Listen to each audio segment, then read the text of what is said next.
All right, I'll let people in.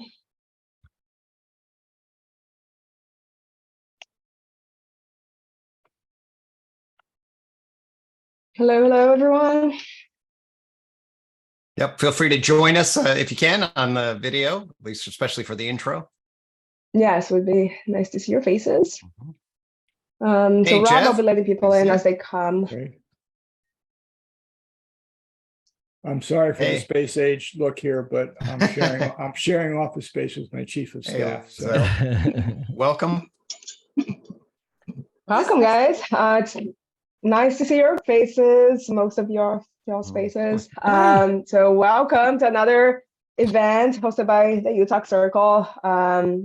It's nice to have you all here, and some people, back from other events. Oh, Christian joined. Nice. So yeah, if anyone here is not on Circle yet, I highly recommend you to join to stay up to date about these types of events as we notify you all and as we schedule these. So I'll put that link on the chat.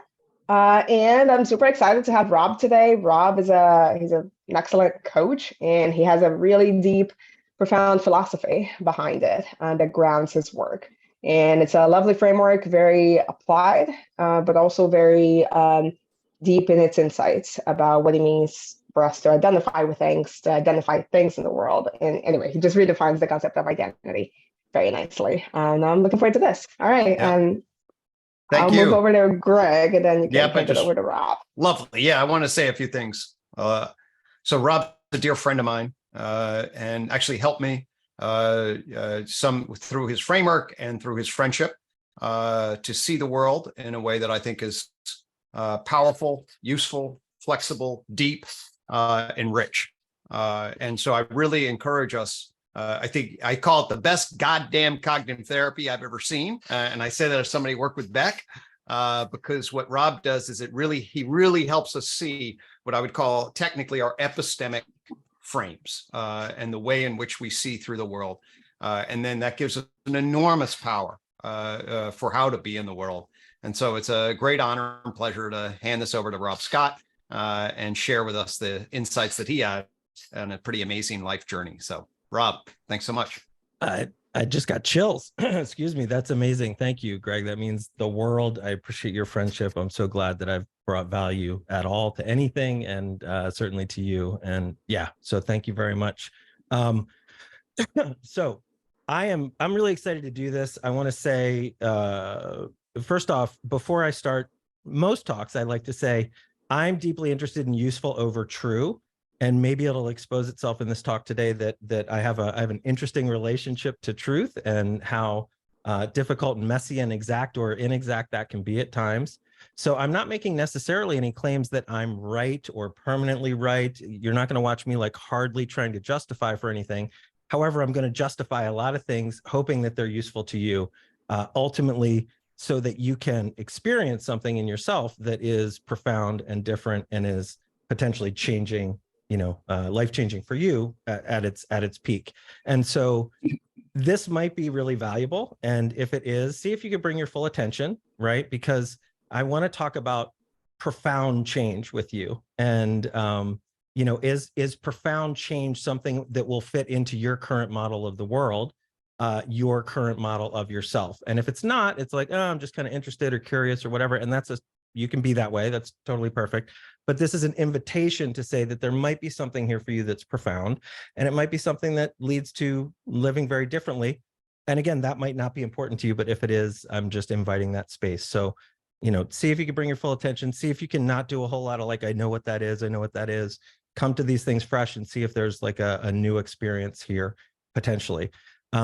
Quick side note, I'm really glad this is primarily, I hope, a discussion first, because this is not a polished presentation. I have far too many slides, and I really sort of struggle with almost like where to begin at this. So I definitely have a beginning point, but I'm going to talk for a few minutes, and then I have a bunch of different slides that I could use to kind of support that.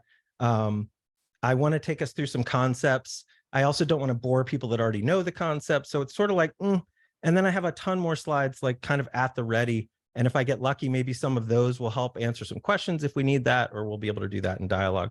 But I mostly am excited about the dialogue with you guys and the sort of workshop-y kind of vibe that I think this could be. So I also want to invite that.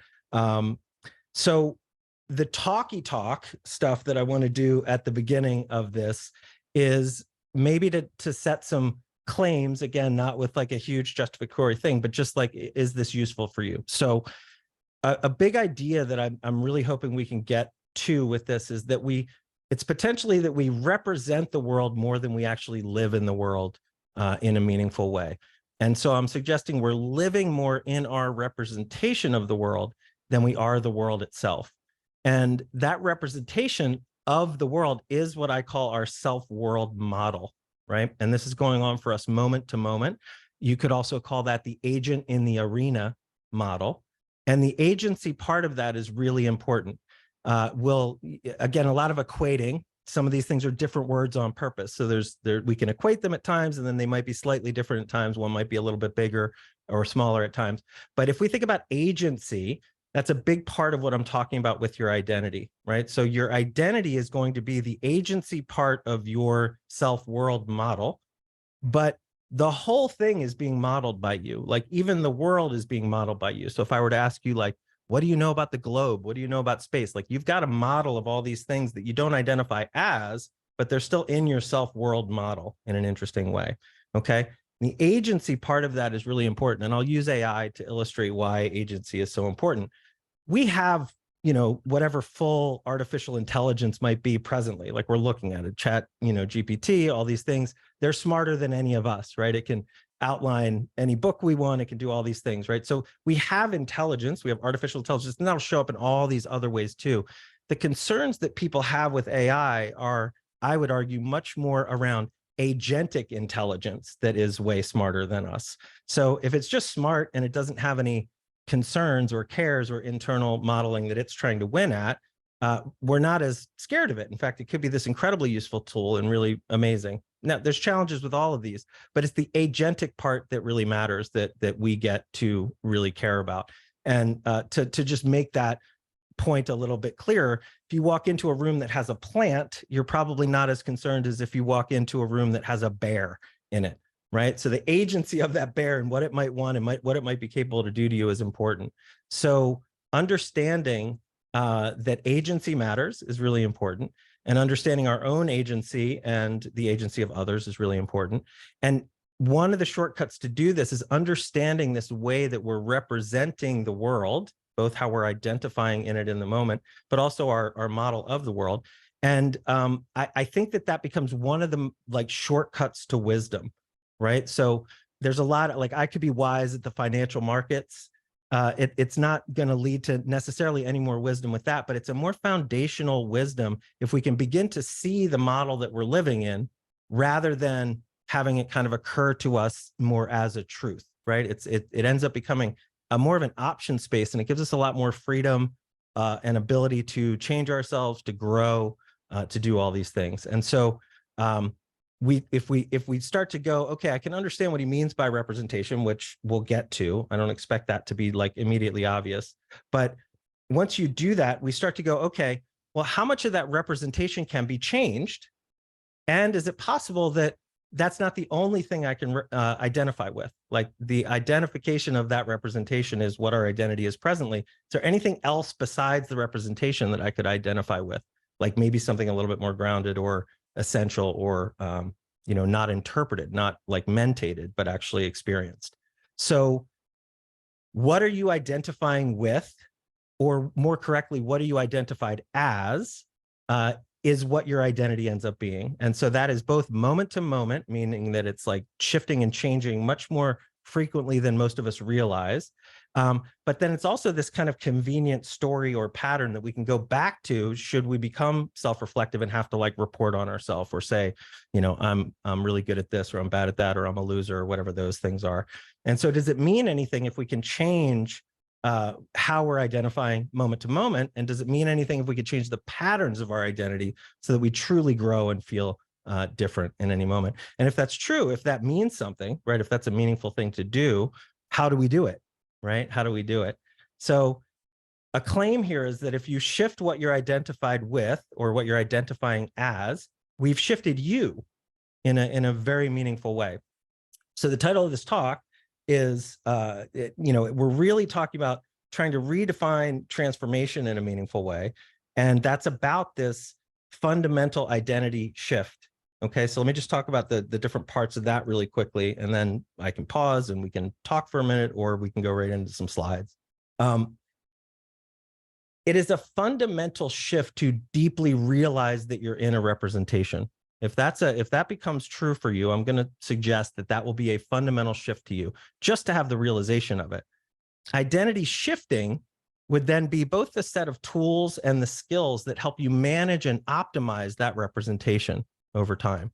And what it looks like, both internally and from the outside, is that looks like wisdom. You start making easier and more wise choices with how you feel, how you behave, how you mentate things, okay?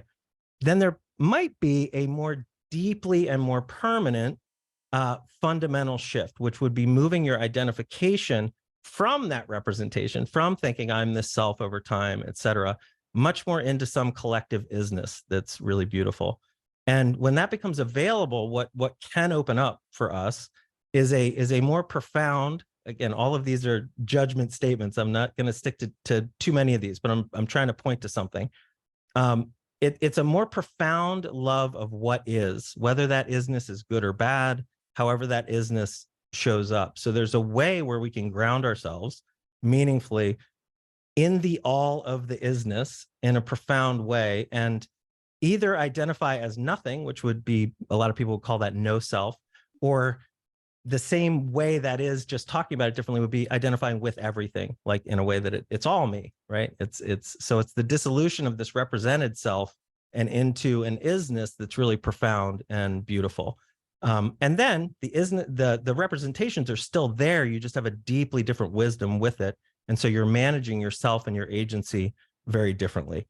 And so another way to talk about that is we could identify, instead of deeply as this separate self that's trying to win and compete and do all these things, but more identify as the whole who has access to separate selves in a really meaningful way.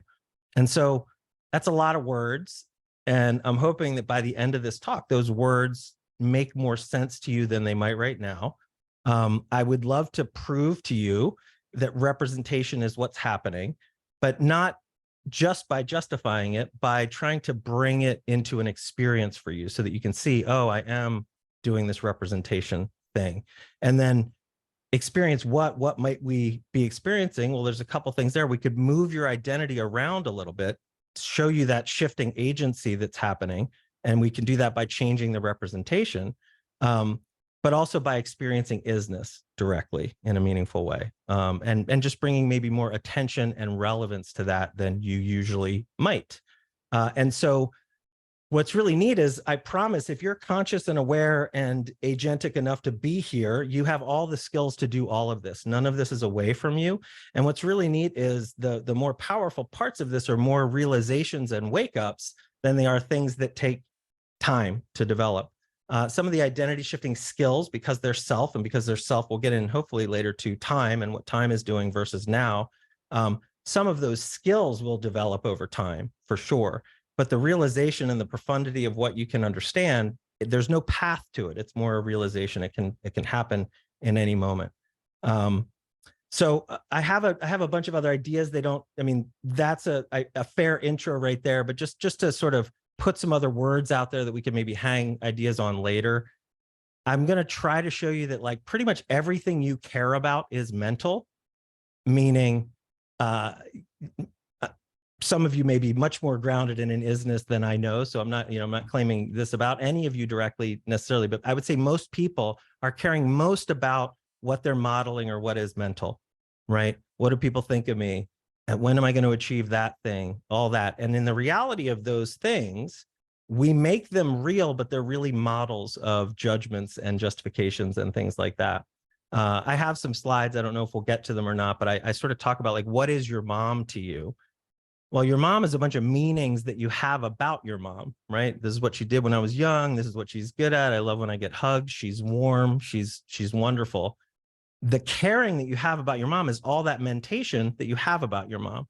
And a way to sort of think about that is if you got Alzheimer's or had amnesia, all of a sudden that wouldn't be your mom anymore. So that same person could be right there, but without that mentation on top, you don't have the same care. You don't have, the same access to mom. And so this is the thought bubble that we're living in, that we're almost mistaking for reality in a sense. And so the slides I want to show you, I have a bunch that I could start with. I definitely want to show you guys lenses a little bit. I have an experience that I call attention is a place that's really powerful. I'm also going to talk about sort of almost the map of our world in 3 dimensions. And I think I'll start there.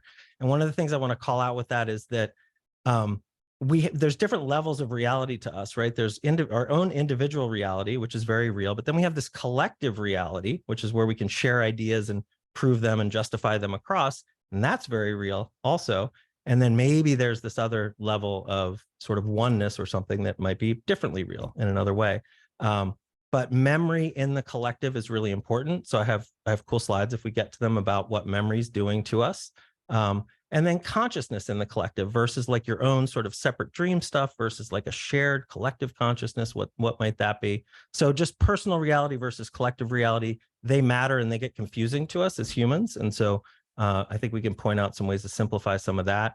And some other stuff we'll get into, hopefully lenses and beliefs and stuff. But just to say the words, I think it's important to realize that we're constantly trying to coarse grain down reality into something that we can understand.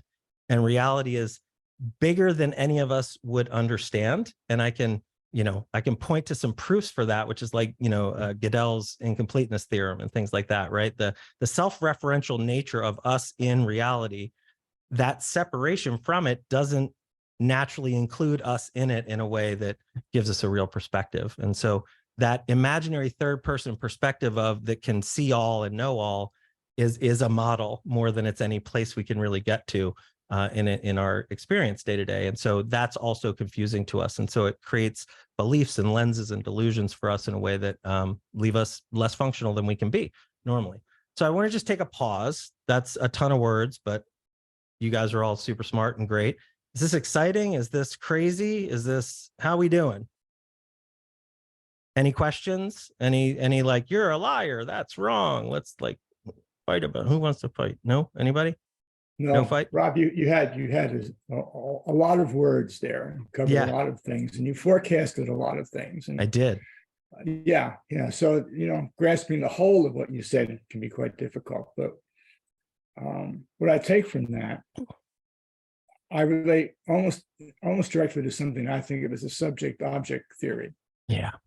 Okay. I mean, is that a correct interpretation of what you're talking about? I probably have slides with that in it, like open on my desktop right now. Yeah, subject object is huge in this, and I really appreciate those words. Yeah, and that you can change the model, and in fact, we are actually all living in some representation. Mm-hmm. Even when we get enlightened and we think we've gone out of our representation, we've only gone into a new one.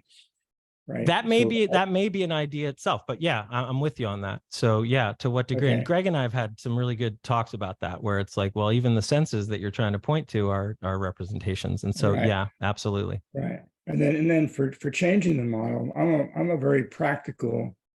I'm a practitioner. I'm a consultant. A management consultant. So I have a practical mindset. I have to make a living. Yeah. And so I spend my time changing people's representations through language. Yeah. And I assume you're going to get there as well. I mean, yeah, it is one of our best tools to change the model is talking and sharing ideas. Yeah, for sure. That's great. So, and just not, there's no critique in here at all, but notice how easy it is to say, I am a this, or I am a that, right? And here's why. I'm analytical because I'm a consultant and that's how I make my living. Right. So there's this, and I believe you, like, I'm sure that's what you are. But you also could be 1,000 other things too, but that's a thing that is sort of being served up as the platform of your assumptions about yourself, and you're living from there in this moment. Yeah. So yeah, well, there's sort of a little tick I have mentally. I mean to say what I do is not what I am is. Yeah. it's just a normal conversation. People are always saying, I am a consultant. Yeah, I don't think it's your tick. I think it's what the self is doing, right? It's like the coarse graining that sort of smooths all this complexity out for us is, I'm going to argue, maybe why the self sort of evolved in a way, right? Like it is a really good way to take a certain agency and not have to rethink things. It ends up these assumptive platforms that we're looking through that give us our relevance in the moment and do all this stuff. And so then when we report on that, it makes sense to own it as us. And that's where we're pointing to the inside of that self-world model instead of, clearly being objective with it. And then there's also the multiple us, because I also paint. I also play a musical instrument. I'm a father, a grandfather. There are many roles, and you move between them.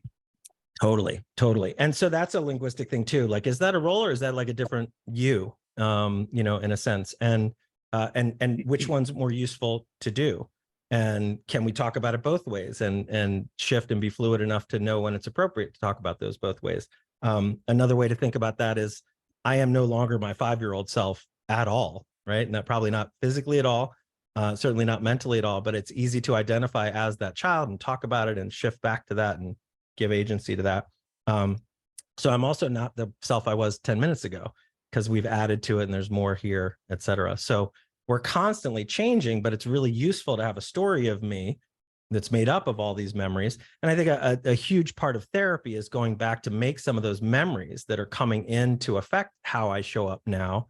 If I can change the meaning of those, I can literally change my personal past, right? I can change the identity level story of me in a really meaningful way.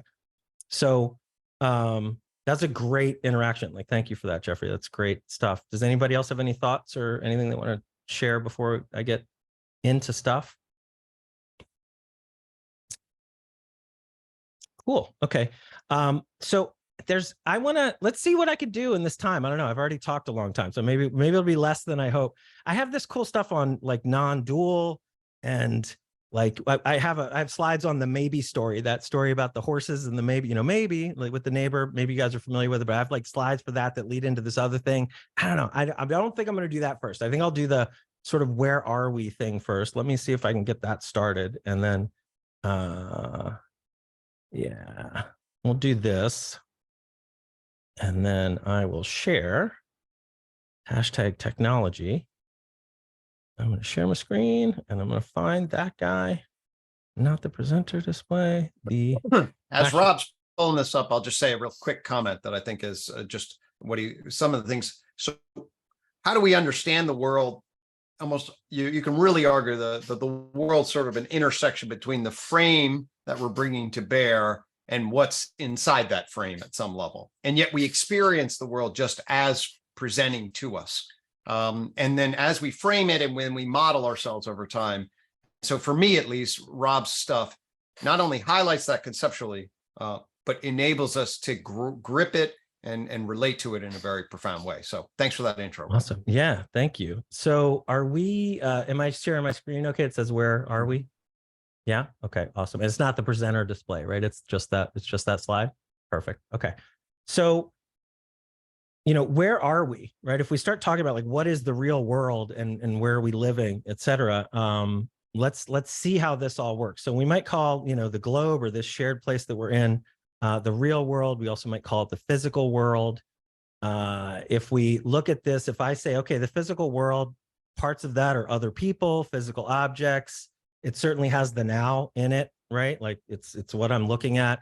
It also probably has your arising internal sensations, like all in that physicality of the physical world. So this is your body. This is also the collective that we're in. And a lot of us would say this is the real world, right? This is like, that guy's off in space somewhere. He's not in the real world. This is where we're all trying to meet and get our culture to work in the real world, okay? We'd also call this reality in a sense. So there's also our mental world that we have that we're living in, all right? And I'm going to argue that this is not reality. Of course, it depends on what we mean by reality, but in that sort of normal term of how we would say, like, why is mentation not reality? Because that homeless guy on the corner is insane and he's not living in reality. He's not meeting us in the rest of reality. So we have this potential mental space of modeling that could be incredibly accurate and great and really be It's certainly individually real. I would argue for that homeless guy, it's real for him, but it's not the collective shared reality. And that's all I mean by that. Okay. Parts of this mentation might include like VR and AR. And later, I think you'll see I sort of straddle that because there's parts of that there. If it's, augmented reality, it might be sort of in reality, but it's mental in some sense. This is our imagination. This is our thoughts. This is our dreams, like when we're asleep. And I'm going to argue this is also where past and future live in a meaningful way for us, right? We have to mentate about the past. We have to imagine the future in a sense. So these are mental. And words I use for this sometimes are mentation. I might call this modeling or mental modeling. And I might say it's your mind in a sense, okay? Then we have this sort of ground level energy. And this ground level energy is what I'm going to call just isness. And all I mean by that, it's what is, right? This is like an arising of the energy that's kind of making all this stuff happen. And that's why I'm putting it a little bit more foundational. Other words that I, or maybe even others might use, non-duality may kind of exist down in this isness more naturally. This is potentially the all, right? Just anything that is. Your mentation is, that person is, right? Any of that isness. I'm also going to say this is experience itself. I'm going to say this is potentially where we have access to oneness. And this might be what people are trying to point to when they talk about things like God, et cetera. Okay. So if we take this stack of realities here that we're trying to navigate and play with, how are they connected? What's going on here? Well, it might be useful to think that they actually kind of nest in a way. So in what ways might they nest? Well, in that world of like physical reality, shared collective space, we might have a mind that's arising within that, right? So like within my body, I might have a mind that might be useful, but also on the world, certainly there's many mentations. I would argue probably within each of us, there's many mentations in different ways, okay? And in another sense, if this is the globe or something, there might be many globes within the energy, the isness, but certainly the energy isness is what's making up this matter and all that too. So in another way, we could say this is sort of nested in this sense. And we could go even as far as multiverse and get weird with it and whatever that is, okay? But if we come back to this and we say, okay, there's energy and matter, and then there is mind. And this might be a neat little stacking. And you could see it's almost like, Greg's got slides where we're sort of building complexity on top. If I were to turn this to the side, it would be like energy makes matter. And then we have mentation on top, right? So this shouldn't be too strange to people that are familiar with any of that stuff. And instead of energy, I'm again going to call that like isness, right? Because let's say it's more complex than just what physics might call energy or something. So again, just isness is ground level simply because, I think I went by that slide too quickly. Let me see if I can back up. Doop, doop, doop. I've already said it, and I don't have time to do this. So essentially, when transitions go too slow. Okay, so again, it all has the quality of isness or just something that is, right? Something that is. That's how simply we can like get down to what I'm talking about with isness. All right. So again, this is the energy, but let's put that away for a second. Let's just talk about the normal world that most people are living in, right? We're navigating this kind of shared collective world with the physical and all that stuff. And we're also dealing with our own mentation as well. And what we might notice that happens sometimes, like if you were asleep and dreaming, the experience of that subjectively for you is that the dream actually gets pasted over in a meaningful way your physical reality, right? We don't have any like direct access to that shared collective in that. Our whole world is now in some dream space. And so that dream, we can have the experience if we're deeply in a dream of just the entire world being us in a sense. And we might say that's our dream. But notice that even in that dream, we've subjected and objected out into that dream. So in my dream, I am a character in the rest of what my whole mentation is doing, but I'm not identifying with. Does that make sense? So there's like a nested sense, like individually, I can also go out into subject object where I'm creating all of it in my mind, arguably, but I'm only identifying with part of it in that dream. And what this slide is trying to show is that while that dream is happening, I don't really have any access to that physical realm meaningfully. Okay. And so here's that slide where if we look at VR, AR, if we're experiencing something like that, there's an argument where it might be over physical reality in some way and some combination of the two. Okay. So I just want to honor that and realize that. But then we also have VR, AR reality. If we're immersed in it, that would be like a kid up not coming to dinner because he's like playing a game online or whatever, totally pasted over the physical world. That's entirely their full reality in that moment. And so we have this ability to paste the mental over and fully experience that, and not really be in touch in our waking consciousness in any way, or in our awareness consciousness in any way with the shared world. And we could imagine this being the case if like a mom were to yell up at her son, honey, please, come back to the real world and just join us for dinner, right? We could identify with that. And this is, potentially going to be more and more a problem for us as we're drifting into screens, as we're drifting into our own little social media channels, as we're drifting into more immersive stuff. Apple's pretty good at making products. When we see what their VR, AR, thing coming out is going to be, we'll see how much we're all just kind of walking around in our own world even more deeply. All right. But I'm going to make this argument that we're already doing this. We're already doing this way more than we realize. And so if we just look at thoughts, if we bring up our thinking, what most of us are doing, and again, claim, I don't have the math on this. There's not a study, but it seems obvious to me that most of us are pasting our thoughts onto reality all the time. And this is that model that we're living in. Okay. So, I walk into a kitchen, my system is capable of going refrigerator, art, white paint, like whatever I'm doing, all mentation things I've learned that's being pasted onto my reality all the time. And if we're in a relationship with somebody, you might imagine, I know exactly what happened. I was right there, but I don't know exactly what happened. I'm pasting a ton of my own information onto the situation. I'm judging in ways I don't see. I've got cognitive biases I don't see. I've got all this stuff. And then in a much more just, let's not go deep psychology on it. If we really think about this, most of us are just lost in thought all the time, right? What's happening tomorrow? My taxes done. What do I have to do? What do I have to do? And it's very hard to get back into a grounded, physical, presencing situation. Another way to say that is if you invite people to meditate who've never done it before, for a grand majority of people, it's terrible, right? It's very difficult to just be and say, focus on your breath. Just focus on your breath. Can you count to 10 with your breath? Very few people can do that unless they've practiced and tried. So this quality of pasting our thoughts onto the world is happening all the time. And so what ends up happening is, we think we're here and that's what we're walking around in, but we're actually here. That's what we're sort of lost in a meaningful way. And I'm going to suggest that is what I might call we're lost in thought, right? We're just deeply lost in thought.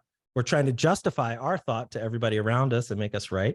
Sometimes that's really useful and it's super smart, connected, amazing people doing that. But sometimes I'm trying to convince people I really am a loser, or they really shouldn't hire me because we're self-sabotaging and doing all these different things because we're justifying thoughts that feel true to us, but they aren't necessarily true. Okay. So that's actually an okay place to pause, because the next thing we're going to get into lenses a little bit, and I could just steam on, but there's a lot there too. So let me see if I can get this back, and I'll stop sharing just for a moment and just see if there's any questions. Does that make sense? Do you guys pick up what I'm putting down there? Is it dumb? Like so dumb. Why are we talking about that? Or is Rob, I think the going from dream to AR, VR and pasting it on the real world is really good. Yeah. Because I dream a lot and I can relate. Like when I'm in the dream, it's real. Like last night, I had this weird dream where I climbed the Statue of Liberty and jumped into the ocean. And I did it like 10 times. Amazing. And when I was in it, that was real. You know, I mean, it was this crazy, I mean, it was insane. Mm-hmm. But also, if you guys haven't played with AR, VR, like when you put the Oculus headset on, I mean, you want to talk about a different world. Like, I don't even know where the hell I am in the room. You know, I mean, it's just completely different. And then I love how you do that switch and you say, now you're doing the same thing all the time. Like you're in an AR, VR headset all the time in your thoughts and your representations. That was clever the way you did that. Awesome. Good. All right. So was that useful or clever for anyone else? Is that helpful to sort of just as a starting point? Yeah. Okay, I'm going to pretend you're all nodding. I'm just going to be like, they all got it. This is awesome. Great. Okay. So cool. Well, thank you for that, Andrew. That's amazing. And there's deeper things there, right? So if we really want to explain like what is life and what is death and all these things, and this is where it gets weird, but I'll throw it out there. It may be that our physical bodies are, a dissociation from the collective dream that's going on, right? And that if it's really all one thing, if it's energy manifesting itself in different levels of complexity, that nesting may be whatever it is. I like to call it isness, but Bernardo Castro might say it's mentation or whatever, right? But that at these different levels of complexity, it has different qualities and different properties. And so and I don't know if I have the slides queued up to really get into this, but there's some really neat stuff about how our identity shifts around. And I have a mini experience that we'll do with that hopefully later, assuming I can go faster. But we can identify bigger than ourselves, bigger than our physical body. We can identify mentally as a nation and go fight to kill ourselves for that nation. I can also identify as parts of myself meaningfully. So if you were to hit me in the arm, makes perfect sense for me to say you hit me and identify that way. But if my arm is broken and I want to go to jujitsu, my arm is all of a sudden a bit of an enemy to me. It's like I hate my arm, right? Now it's a thing I have. Now it's been objectified a bit. So this ability to be subject, but also bring that subject to object to see it is something we have way more capability to do. And it's a huge cornerstone to wisdom and growth. It's an incredible way to not like identify as angry and acting out and lost in it, or just see I have anger. There's my anger. That gives it space to change into other things, et cetera. But also we can go all the way to no self. So if I can go to part of me, well, maybe I'm up in my mind, and then I go, well, I'm not my whole mind because there's a whole unconscious here going on. So maybe I'm just my conscious mind. And then I go, well, what if I, get rid of all the mentation and just experience, right? That might be what I'm calling no self. And then it's like, so there's no self to all self, right? There's this, and every kind of dimension in between, and dreams are an aspect of that. And, maybe in the same way that you can report on a really cool dream, maybe after we go, whatever, like we'll speculate, maybe there's not as much attachment to the agent that I was, that I have now. And it's an easy thing. It's a realization that it was a dream in some way, or that was passing. And a way we could do that in our waking experiences, like, I don't care about the death of my 5-year-old self as much. It's like, that's no longer relevant to me. Just like this life probably won't be relevant to me. And that might sound morbid, but escaping the fear of death in a meaningful way is one of my very favorite things I've ever done. So I would love to share that with other people meaningfully. And there's just different ways to understand it or think about it, right? Okay, so let's get into lenses for just a second and see if I can take you through this. We'll go back to my wonderful keynotes. So lost in thought. One of the things that I want to explain or kind of get to here is that your thoughts and a deeper version of your thinking would be an attached sort of when our truth becomes, or when our thoughts become true to us, is what I usually call a belief, is that your thoughts and beliefs are psychological lenses. So how you think and what you believe, and we'll go through this in more detail in a second, but they alter how you're seeing the world. And for the most part, it can be deeply difficult to see how that's happening to us, because it's just how we're identifying in the moment. So let's go through this. Lenses, basically, like actual lenses, my glasses, do two things. One is obvious and one is not obvious at all. It's usually hidden from us.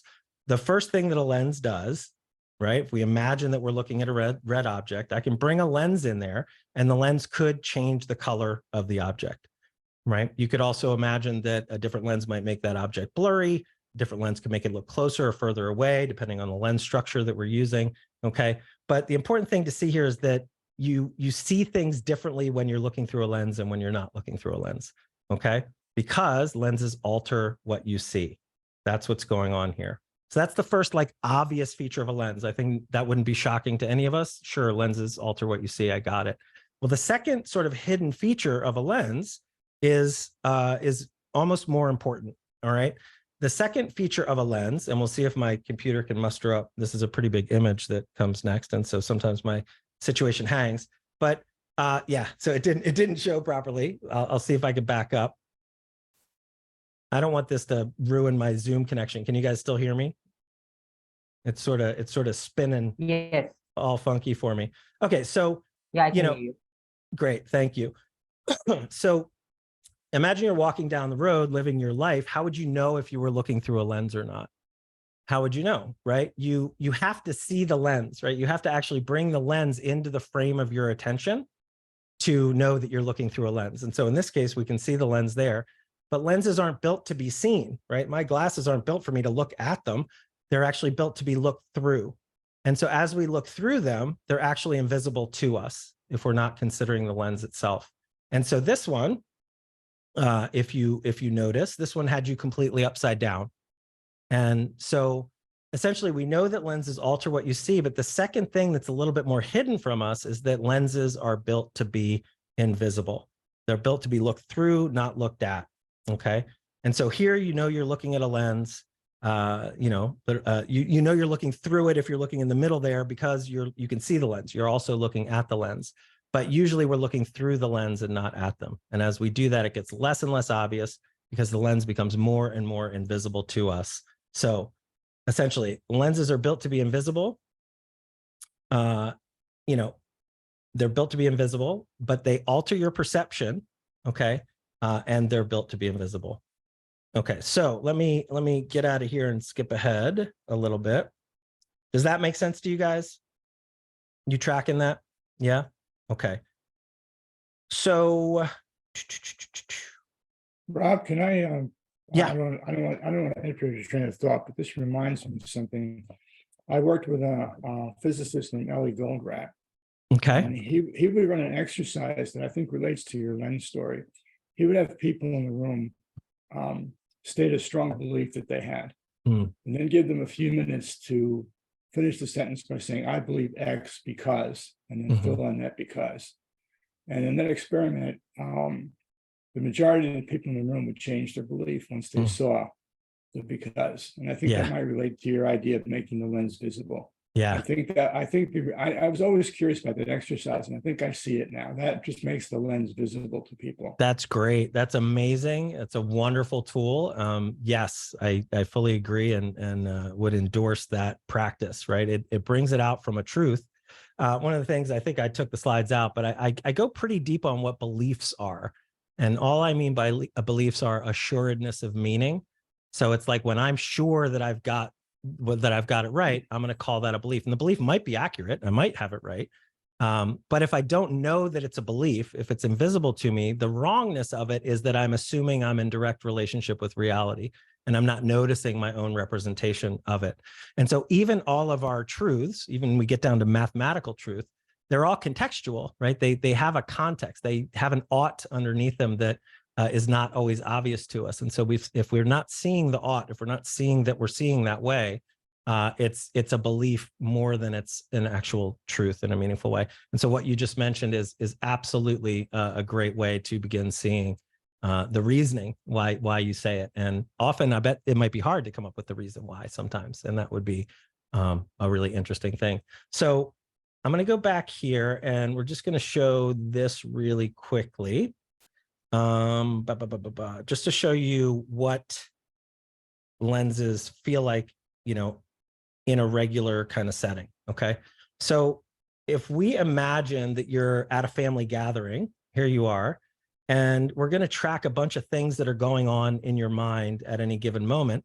And we'll watch for like how present you feel, or if you start thinking, or if you're remembering different emotions maybe, or if you're making new memories. Okay.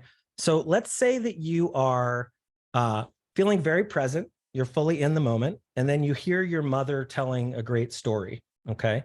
And because you love the story that she's telling, you start feeling happy and you're in your feelings. And naturally without even trying, this is becoming a new memory for you. Right. So you're going to remember this great party that you're at. And then you look over and you see your aunt, and all of a sudden you remember, oh no, it's her birthday soon. I almost forgot. And it makes you feel a little bit bad. Okay. So notice that this pulls you out of the present. You're moving more into mentation because your focus is now on her and her birthday instead, which is not happening in the moment. It's a memory that you're sort of pasting onto the moment. Right. So then your focus shifts from the memory to a productive thought. I need to remember to say happy birthday to her soon, and maybe get her a card after this thing. And so you're making a conscious effort to make a new memory, right? And then all of a sudden you see Uncle Tony. Oh God, Uncle Tony, this fucking guy, terrible. All right. This is someone you don't like at all. All right. This triggers an old memory of him and your emotion shoots off the charts. Like, ugh, I just wish he wasn't here. Why? Because in your mind, Uncle Tony is mean. Uncle Tony is just a mean guy. You remember him being mean to you way back in the day. And all of a sudden, the realization of him being here and just cutting food makes you upset, right? Uncle Tony is mean. This is a belief I have, but I'm perceiving it as a truth. He is mean, right? That's what he is. And so this is going to affect how you remember the event also, because without even trying, you start making a new memory about this moment. And now when you remember back to this day, you're going to remember how maybe Tony tried to ruin the party just by being there or, you know, whatever. So this party very quickly has shifted from, you know, loving it when your mom tells stories to needing to remember to say happy birthday to your aunt, to having to deal with the fact that horrible Uncle Tony is here. All right. And now notice there's a lot of lenses happening here. You have a love lens, right, that you're seeing your mom through. You have the birthday lens for your aunt. Maybe your little cousin is annoying. You have lenses about the food. That looks delicious. You know, what Tony is cutting is gross. And maybe that's simply because he's cutting it, or maybe you really don't like the thing. Doesn't matter. But don't forget, right? You also have this mean lens for Tony. But now watch what that mean lens has the potential to do, okay? It can affect the entire experience. It's like it washes out the entire party in a meaningful way. And in this case, we'll say it basically becomes the only thing that you can see. It's not as fun to be with mom anymore. The food at your aunt's birthday party, it isn't as important, right? And so what this lens has done is it's pulled your focus deeply, and it's affected how you're perceiving this entire event, okay? Psychological lenses like this affect how you perceive the world all the time, and you might not even notice it. And the point here is that this is only a single lens about Tony. Right now, I know we lens about mom, all this stuff. Okay, we've got lenses all over, but this is a single negative lens about Tony. I'm going to suggest that you don't only have one lens. You have a lot of them. You have lenses about all kinds of things all the time. And so what's really important is if you imagine living your life and you're going through your life and you have all these normal thoughts, desires, problems, right? Let's take a second and look at some of these, right? You want money, you want to find your purpose, you want a new role at work, you wish you were more organized, you'd like to get a raise, you want to spend more time with your buddy Bob, et cetera, et cetera, et cetera. Okay. All of a sudden, you realize that you have lenses in all directions that are affecting all of these things. And when I say lenses, just like the Tony lens, you might not notice that you have the lens about that thing. All right. And so all of these issues in your life are being affected by assumptions and beliefs and thoughts that you have that are not necessarily accurate. And so these lenses in every direction, your whole life being affected and altered by this custom lens structure that you're in, right? Where effectively we are swimming in a sea of lenses, and the parts of that you don't see, right, is what's affecting you so deeply. And that's got your own, here's what I am, here's what I can do, this is what will work, this is what won't work, et cetera. And so the fact of learning that we can maybe affect this lens structure, we can maybe wake up and see potentially the entire lens structure in a move, right? That's a really, really powerful situation, okay? So until you can see that this is the lens structure that you're living in, you are going to be at the mercy of many of these lenses that you may not even know are happening for you, okay? So how's that land for you guys? Does that make sense? Thoughts, questions, concerns, anything? Disco hands as Rob pulls his back worse just by wiggling. Disco hands. Woo! I would like to just say one thing. Yes. I think I just want to mention that, like, I think like these lenses shift with mood. Like if you're in different mood, people will usually like have a different set of lenses. So like they are I deeply think like, contextual. They are deeply contextual. Yeah, 100%. So like as I go to a job interview, a different set of lenses that come up online, right? Remember I said that if I were to ask you about outer space, you've got opinions and knowledge about it. So if all of a sudden we start talking about outer space, a whole different set of lenses come online to make the meaning as the agent in the arena that I'm in with whatever I think I know based on memory, et cetera, which is my self-world model that I have access to pull and play with. I'll try and show you how memories kind of stack and change in a different way. But I took out slides. Greg's seen them before. I definitely have context slides and things like that. So you're exactly right. Like that's totally right. And thanks for that distinction. Yeah, absolutely. That's what, in one way you could see which way are you looking? Like as soon as you try to look at your job, that set of lenses is affecting you. If you try to look this way, that's affecting you, right? Does that make sense? Okay, awesome. So anything else here? Talk? No? Should we keep going with the slides? We like the slides? Give me like disco hands if we like the slides. Yeah? No? I'm not moving unless Jeffrey gives me disco hands. Jeffrey, where are your disco hands? There it is. All right, nice. Okay. One hand. All right, I'll take it. You might only have one hand. I don't want to assume anything about you. All right. All right. So I would give you disco hands, but I'm driving. Okay. Don't do that. Yeah, yeah. All right. So if we're here, let's see what I got. So let's do this maybe story real quick and just see if we can add to it after. So who's familiar with the maybe story? Does anybody know what I'm talking about with this? Yeah, I think Greg does. Okay. So the maybe story is essentially this, right? If we imagine a farmer who, you know, has a horse all of a sudden, and that horse gets out of his you know, stable, let's say, and runs away. All of a sudden the neighbor comes by and is like, oh my God, that's horrible, right? That's a terrible thing to have happen. You lost your horse. The horse is how this man makes money. It's a part of his, you know, his livelihood, et cetera. And so, but the farmer's pretty wise. He just goes, maybe, you know, maybe it's a bad thing. Okay. So the next day, all of a sudden that horse that got out comes back with a bunch of other wild horses. And so because horses are worth a lot of money, the neighbor comes by and he's like, whoa, that's amazing. Congratulations. You got all these new horses. And so the farmer goes, maybe that's amazing. I don't know if it's amazing yet or not, but I do have more horses. Yay. Okay. So now let's say this farmer's son, who's like his only worker, comes in and he's trying to work with one of these horses. And out of nowhere, one of the horses injures his son, who's, again, his only worker. This is the guy who's going to help him break these new horses. This is the one who's going to do other work on the farm. It's a terrible thing that this happened. So the son is really hurt, actually can't even walk anymore. And so, of course, the neighbor comes by and it's like, oh, I'm so sorry. That's horrible. And what does the farmer say? The farmer goes, maybe. So then all of a sudden, you know, I think the story goes, we have people come in who are getting all able-bodied men to go to war, to maybe go off and potentially die and do all this stuff. And because of this, the son's injured. The son can't go. So the son can't go. Because the son wasn't taken away to go to this horrible war, the neighbor comes in and goes, that's amazing. Great job. That's so, you're lucky, whatever, right? And of course, the farmer goes, maybe. So like, what is this maybe position? And if we notice, individual things might be good, but in the bigger context, we might not see. And there's something else happening here. There's like a judgment muscle going on, and maybe might be a really cool position.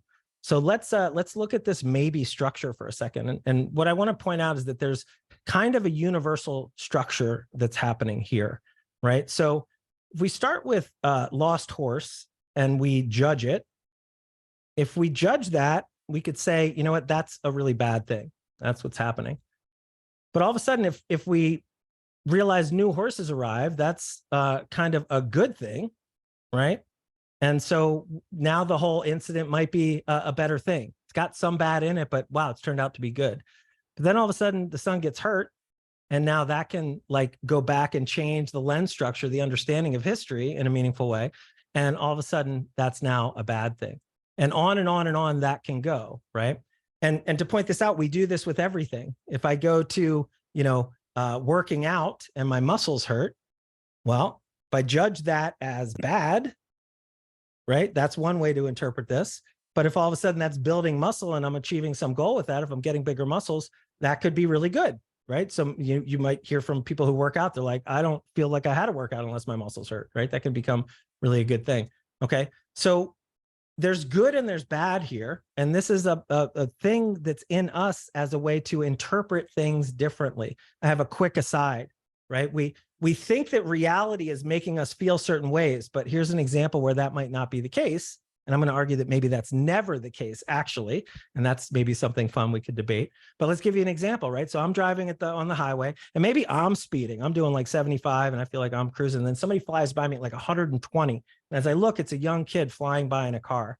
And I'm like, this mother, like totally scared me, dangerous. It makes me so angry. I'm already queued up. I've got some road rage. I'm like, this flying by, right? So I'm mad. I'm angry. I could carry that with me. I could go home. Maybe I do something bad at home and hurt somebody, or maybe I'm just complaining about it, whatever. But then I find out somebody knew who it was.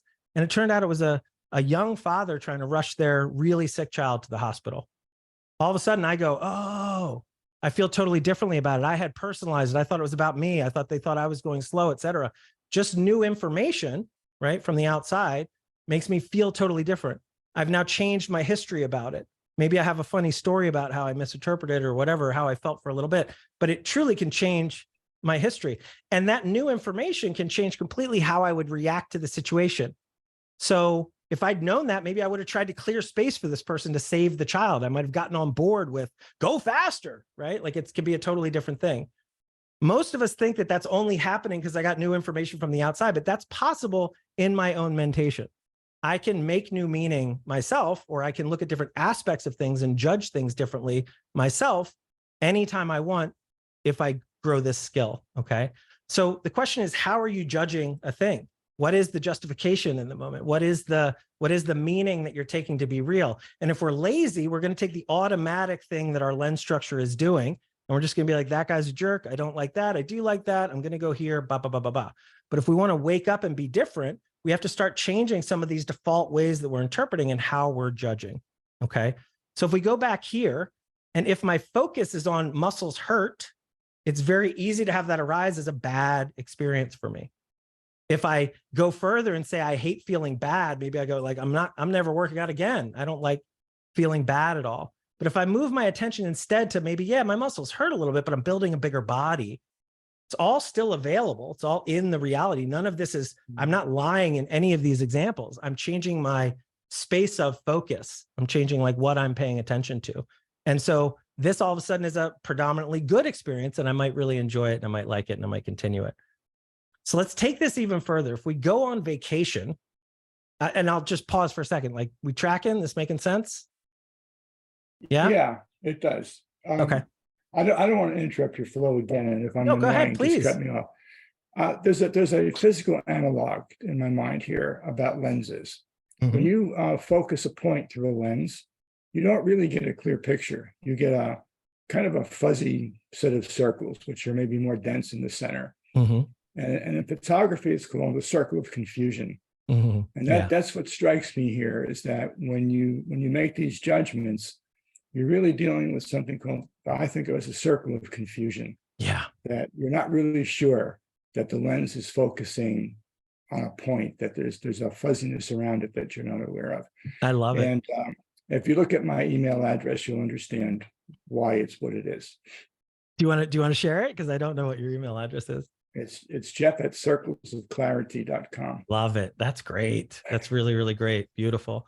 So that would be wise lensing if you could have circles of clarity, right? So Yes. Circles of confusion is what I think a lot of us are living in all the time, for sure, right? Yeah. So I want to beat this concept down, because I couldn't just leave it at somebody else's stupid horse story, right? We got to take this further, okay? So if we think about going on a vacation, there's the flight there, which is not the best, but we'll put it in the good category because you're excited to go. There's dinner out once you get there, which is really exciting, right? You go to a show, then all of a sudden you drank too much and you're hungover. Then you have a fight because of that. Then you hit the spot. It's like, oh God, I should go on vacation all the time. It's the best ever. Then you go to the beach, but it's like a little warmer than you like, and maybe the breeze isn't right. So it's good, but it's not the best. Then you get into a book and it's amazing. Then you have the best bow cheeky bow bow time. Then it's back to the pool.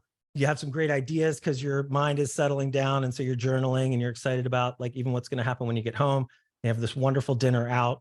And then all of a sudden it's this terrible flight home because you're sad you're leaving the vacation and the flight stinks and somebody's, whatever, like making noise or something on the thing. So if we think of this as your vacation, this is the vacation, we can apply a concept to this. And we could say, was this a good vacation or a bad vacation? Like what is the meaning of this vacation to you? And you guys might be familiar with something called the peak end theory. And, Daniel Kahneman talks about that. But memories aren't comprehensive, right? Memories are pointers to meanings, okay?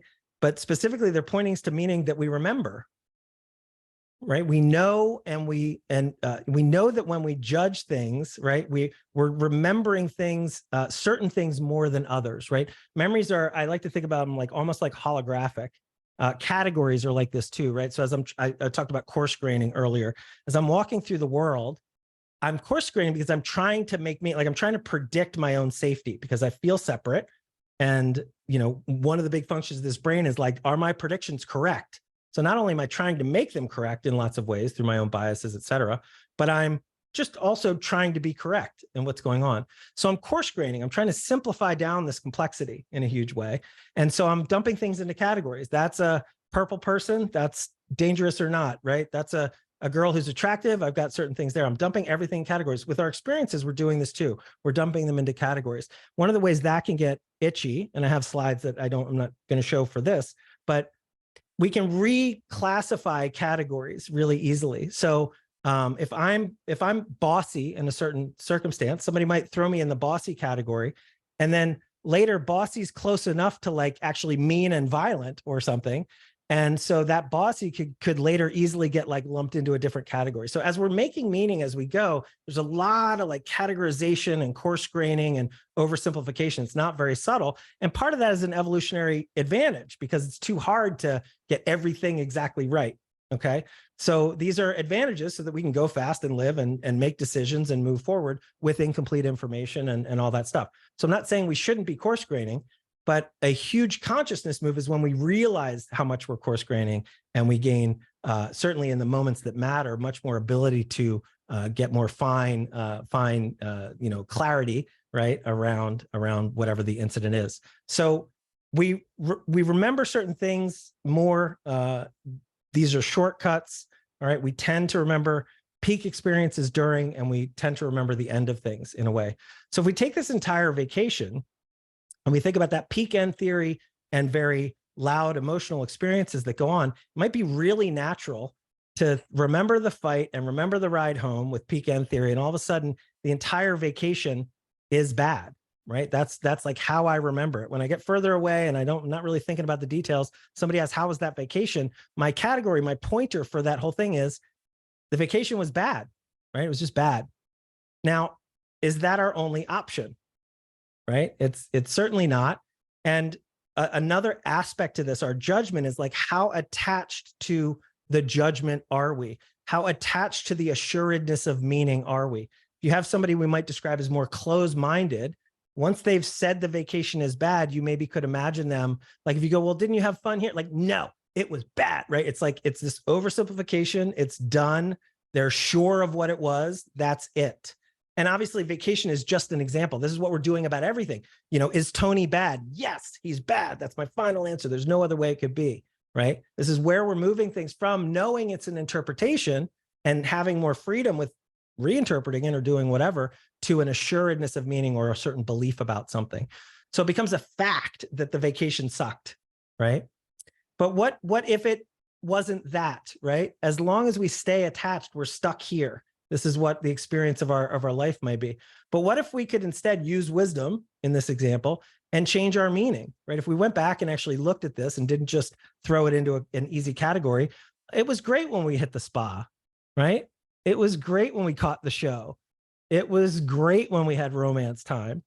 It was amazing, lots of it. So if we actually in our own reality, which by the way, it's not delusional. It's in fact wise. It's actually a really smart way to categorize things if you want to live a happier, more agentic life. But if I make those more prominent in my memory, in my meaning, all of a sudden the vacation goes to like, you know what? That vacation was amazing, right? It was awesome. Okay. So the vacation can become great in a very meaningful way. So this leads me into this practical non-duality that I want to talk about with you guys, but just in the effort of, honoring the talk. Does anybody have any thoughts, or does that make sense? How are we doing with that so far? Should I stop less? Should I just storm through? I have more that I could get through, but I'm trying to be cognizant of time also, but I want to talk about these things. That make sense to you guys? It seems like you'll encourage questions if they pop up while you're chatting, going through it. Yeah, for sure. I don't, please, like, interrupt me then if you're doing that. Right. So when I'm looking at the slides, I don't That's what I really was see thinking. people as much. So, okay, cool. So we'll go back and we'll share again. Okay. All right. So this is interesting, I think. So one of the dimensions of our judgment, and I'm skipping ahead a little bit, is this good, bad aspect of life, right? One of, like, our valence of a situation. It's very root level important to us. And those might be the two biggest categories that the self is concerned with, right? We talk about pleasure and pain, good, bad, we're judging everything all the time in this lens structure. And because I'm claiming it's a lens structure, we're not noticing that they are interpretations in the way that I'm trying to talk about it. Instead, we feel like we are really experiencing just good and bad, just like we really thought we were experiencing somebody who was speeding around us and maybe being angry at us because we were going too slow and it wasn't about us at all. So if we get into practical non-duality, what does that mean? And there's a lot of ways we could be talking about duality. We could say mind, body, we could do these things. I'm specifically talking about the duality, the two of bad and good, okay? So if we look at our life, right, and we actually make like a timeline of our life, what is happening in our life to us as we go along? Well, in the beginning, we probably don't have a sense of good and bad yet, but at some point we start to have these original experiences that happen. So something happens and we judge it as bad, right? And the degree to its bad is how far away this thing is. Like, was it just a little bad or was it like really bad? Then something happens that's kind of good. Then we have a crisis, right? I don't know how many people know my backstory, but I had some really bad stuff happen when I was very young. So lots of us have these really bad things that happen. And then all of a sudden, maybe a really good thing happens. All of a sudden, a great family trip or something amazing. So this is life, right? We're having experiences and we're judging good or bad. Okay. That's what's happening. So it's like, your family teased you, you went on a trip, you had a death in the family, you met your first crush, right? Good and bad, good and bad, good and bad, all that stuff. Okay. This kind of life would be horrible. And sadly, it seems that many of us are living this kind of life, right? Almost nothing seems good. Everything is tough. Often this happens after a tough childhood. We can't recover after bad things happen. I just believe that life isn't for me. I'm unlucky, etc. Right? So what do we as humans maybe try to do if this is the case? We might want to go to therapy. We might hire coaches. We might invest in learning, right? We want to grow older and get better at having more good things happen to us, right? So if we could just stop all this bad stuff from happening, that would be amazing. We want our life to look more like this, right? This would be an amazing life. Wow. It's even, nothing could be better. Like, it's all happening that's good. But notice, we don't only want it like this, we actually want it like this. We want it to be increasingly good, right? It's like, yeah, it started great, but it's getting better all the time. Is what's going on, okay? So we want it to be amazing and we want it to keep getting better all the time. So what is duality, right? It's living in this judgment model. It's living in a model where we are judging things all the time. I'm going to say that's us living in duality, right? That is an aspect of our life. And as things are happening to us, we're experiencing them, we're judging them, we're getting attached to how they were, etc. And this is making up the story of your life, right? Remember I say you have a moment by moment identity while you're reacting agent in the arena, but you also have a story about yourself, which is what happened to you as a child, what I'm good at, all the memories that we can go back to. By the way, we'll do it in a second, but like the vacation that was good or bad is on this, okay? And this is making up the story of you. This is what I'm going to argue in a meaningful way, your identity. This is who I am. This is what I've been through. These are my goals about the future, et cetera. Okay. So this is yourself, what you know, what happened to you, et cetera. So what is judgment? What's the part that judgment plays in this? Well, this is all judgment. That's what all the red and green lines are here. At least the good, bad parts of this are all how we're judging the world. Okay. So literally all of these things are the judgments. So these are also our memories and our meanings, right? How do we get our memories and our meanings? We're making judgments about the world. We're going, this is what happened. That's what I remember about it, et cetera. Okay. So stuff happens. How do you judge it? And we get to this meaningful idea of like, can you change the past? Is it meaningful to go back and change that story of you in any way that might be healthy. I'm going to suggest, again, this is one of the better things that therapy can do for us. Okay. So if we think about this, we could take that bad vacation and literally go back and reinterpret it in a meaningful way, and it can become a good vacation. And if we've done that, we've meaningfully changed our self-story and our past in a meaningful way. And even deeper than that, right? The single best thing that has happened to me is going back to something in my case, many things that were very, very, very bad, and take that I hadn't fully dealt with, that was leaving me feeling worthless and insecure and overwhelmed and addicted to deal with it and all these other things, and meaningfully change the meaning of that, okay? So that we can shift our story of ourself in a meaningful way. And we can do this both consciously, but we can also repattern it so that the unconscious serves up different lens structures to us.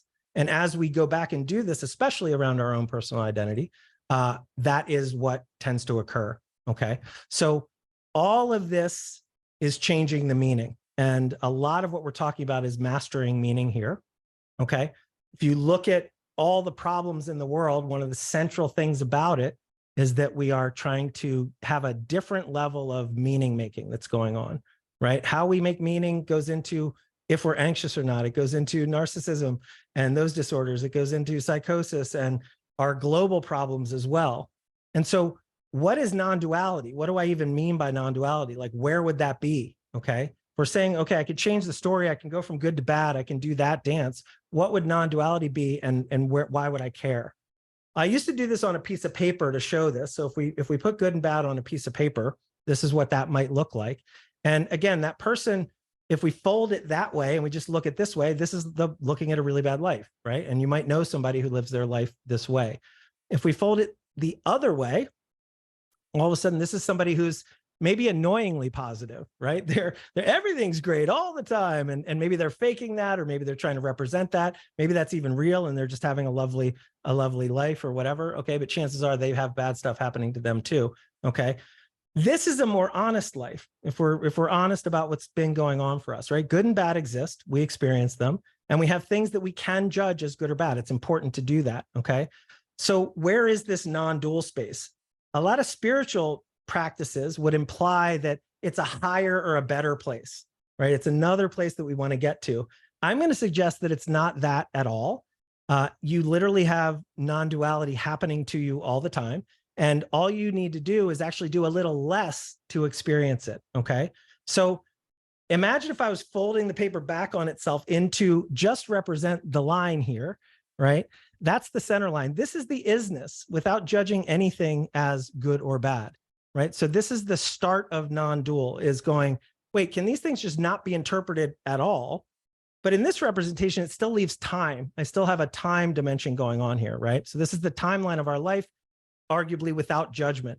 But what's actually happening that's more real than this is we are in an experience, right? We're having an experience of this moment that we're adding, and this is that, that representation that we're in all the time. We're adding on top of that all the story, all the judgments, all the agency and agent in the arena, okay? So we have a narrating self versus an experienced self, I will argue. And, these are lots of people talk about these two things. So if we take this model of what's actually happening in the moment, for me, it's good. I'm doing a talk for you guys and this is really fun. All right. But I'm having this experience here. If we pull those two things apart, there's the narrating self, which is that whole story. And there's this experiencing self, right?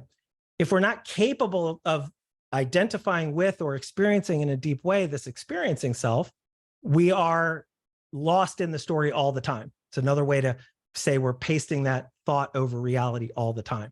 Okay.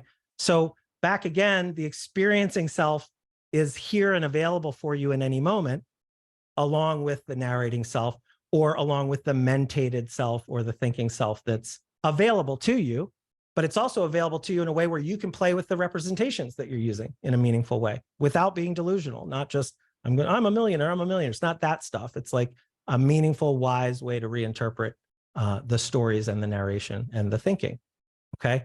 So one of these skills is being able to stop thought and move into a different space. So can we are we capable of stopping thinking? Like, what does that even mean? And can we drop down in a meaningful way into experience? Okay. So, you know, this model is pretty important. If you don't like yourself, you're going to have to change the meaning. You're going to have to change the narration, but we don't have the full picture ever. Okay. So let me take a look at this. I'm going to fly through these. Any movement. Where do we get stuck? Da, da, da, da, da. Yeah. So there's judgment of all this stuff. I'm repeating myself a little bit in those slides. Okay. But this guy, you know, this is horrible. This is amazing. This guy's got some wisdom going, maybe, right? I don't have to interpret it as those ways. Doesn't mean he's not feeling joy when the horses come back. He's just got wisdom about where it is. And this isn't like, oh, I'm supposed to say maybe all the time. No, like have fun saying the good, but have your own realization be, you know, I'm not attached to those things. Okay. So are you capable of changing the valence of experiences for yourself or dropping your attachment to the valence in any way? Can you change the amount that you're judging? All right. And so in this way, can we have this realization that we're capable of doing this moving around? And so next we're going to do a quick experience, and we've got at least 15. I heard I could go a little longer, but I think we were planning on 90. So we can definitely do this experience, but I do want to pause here. I won't stop the sharing, but does anybody have any thoughts about any of that? Is that meaningful as to where non-duality lives? And there might be a way to experience that a little bit more directly. Actually, I just wanted to say something small. I think like sometimes like when you talk about extremely bad experience, I think it's important to recognize like you cannot like just, you know, put a new meaning on them and just like get away from, right? I think the two for like extreme events, I think two things, like if something extremely bad happened to you, I think one way of like gaining meaning from that is like doing something to change that, making sure that other people maybe not go through the experience. And the second is atonement, like changing yourself that you won't engage in that kind of behavior. So like, I just wanted to add this small thing, I think. So I would love it. I'm not sure, that broke up a little bit for me. So I'm not sure I took it. I wasn't sure if you were saying you can't change the meaning, or like could either repeat yourself, or if somebody else. I don't think like for like extremely bad experiences, it's a good idea to like, you know, try to change the meaning. Because you, like I you think don't the think better that trying to part change the meaning is a good idea. Is that what you said? Extremely bad event. Okay. Like, not everything, but it's like something. It's like important to recognize that was bad, right? That's bad. Like that's experience which no one should probably go through. So like maybe then the path forward is not Understood. Like, Understood. accept Yeah. that, but like try to change something.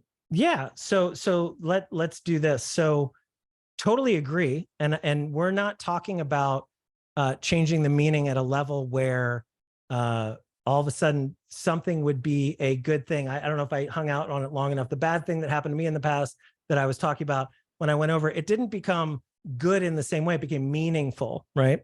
So yes, there's absolutely a wisdom dimension of this. We don't want to be delusional and say that car accidents where tons of people died was a good thing. But how can I find parts of that help me heal and move in a way that is helpful to me?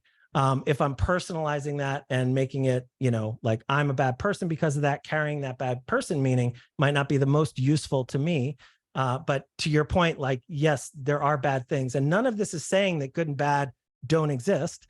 None of this is saying that judgment muscle and that ability to perceive isn't important. It absolutely is, right? We're not gonna cohabitate and live without politeness and care and understanding what's good for others and all that stuff. So it's an entire dimension. And that's what I meant by it's not above, right? We're not, it's a mistake for any spiritual leader or something to say, well, there's non-duality and that means that duality itself is bad.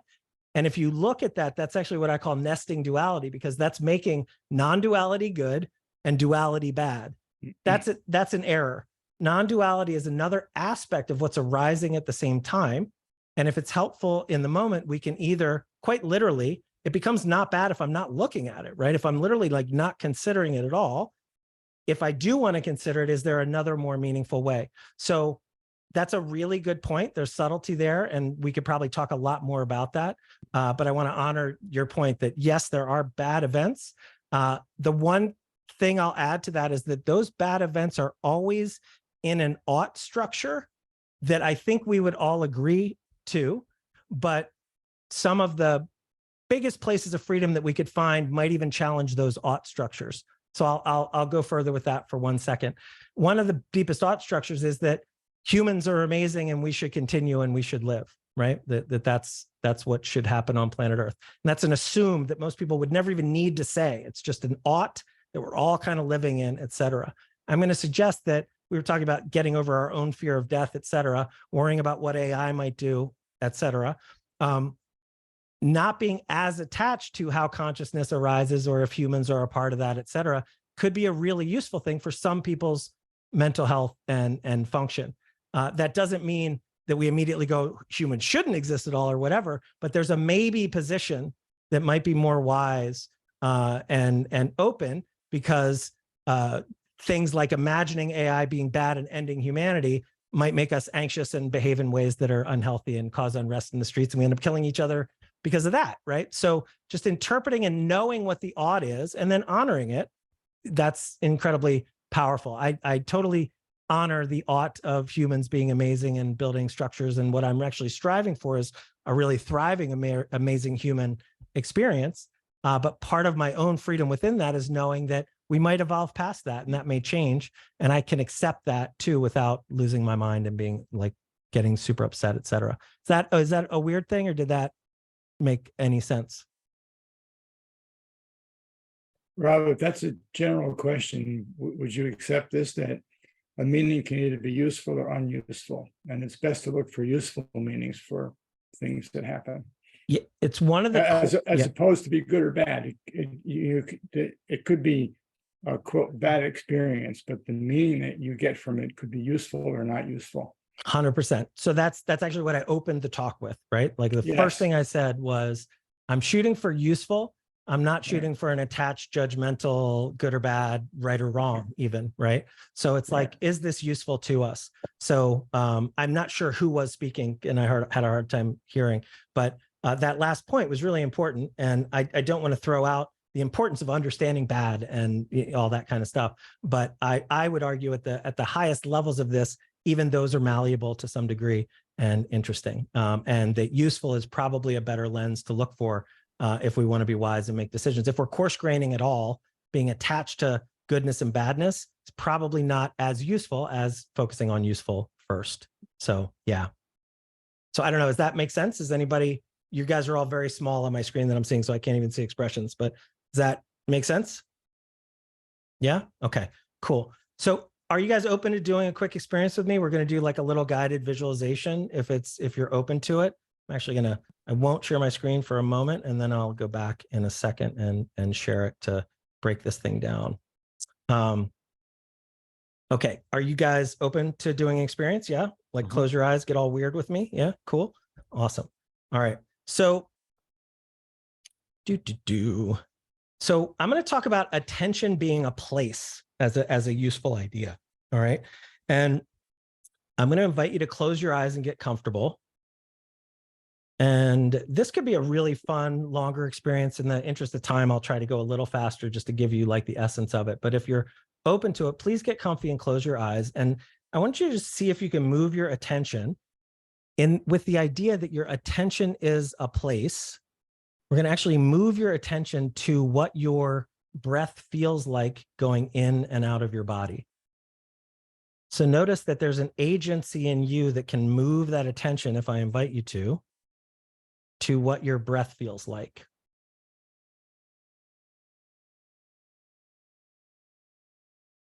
So let's take a deep breath in and make it a really deep breath and hold it at the top so that we can feel the tension. And what I want you to do is when you take your deep breath in and hold it, notice the feelings and sensations and even emotions that come up as you hold your breath. So blow all your air out with me. And now take the biggest breath in you can and hold it at the top. Hold it a little more. Notice maybe your head is tingling, your lungs might feel something. Keep holding, look for any sensations, let it out.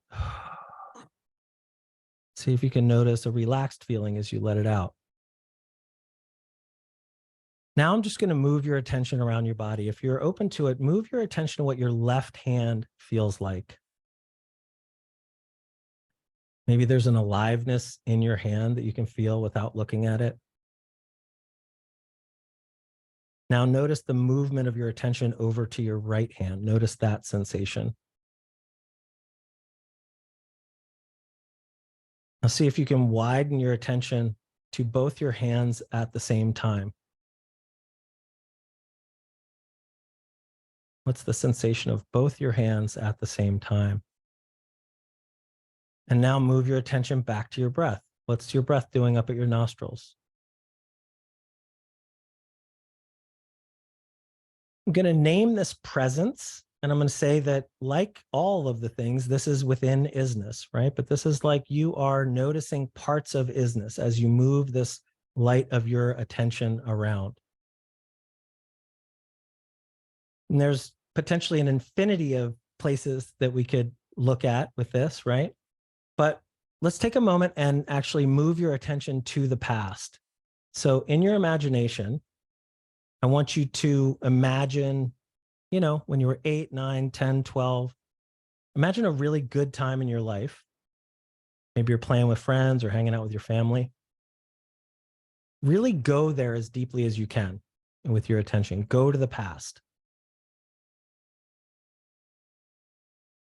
Hold that image for just a second. In a meaningful way, that's the past for you. You're remembering the past. You're having a memory. We're in the past, and I want to point out a skill that I call dropping, okay? Somebody's like, I can't stop thought. What do I do? Well, I just drop it, and there's nothing to do in thinking. You just drop the past and come back to breath. What does your breath feel like again? The sensation right at your nostrils. And thoughts may pop in, that's fine, but just as a practice, we're just going to let them go and come back into your body, back into presence. So through dropping the past, we came back into presence. And notice that that feels different in your body. It's maybe not as much of a mentation. So now let's imagine again, let's go out into the future. Let's imagine you 3 years out in the future. Move your attention to seeing wild success for yourself. See the goals that you care about. They're all taking off. Things have gone really well. See yourself hanging out with influential people.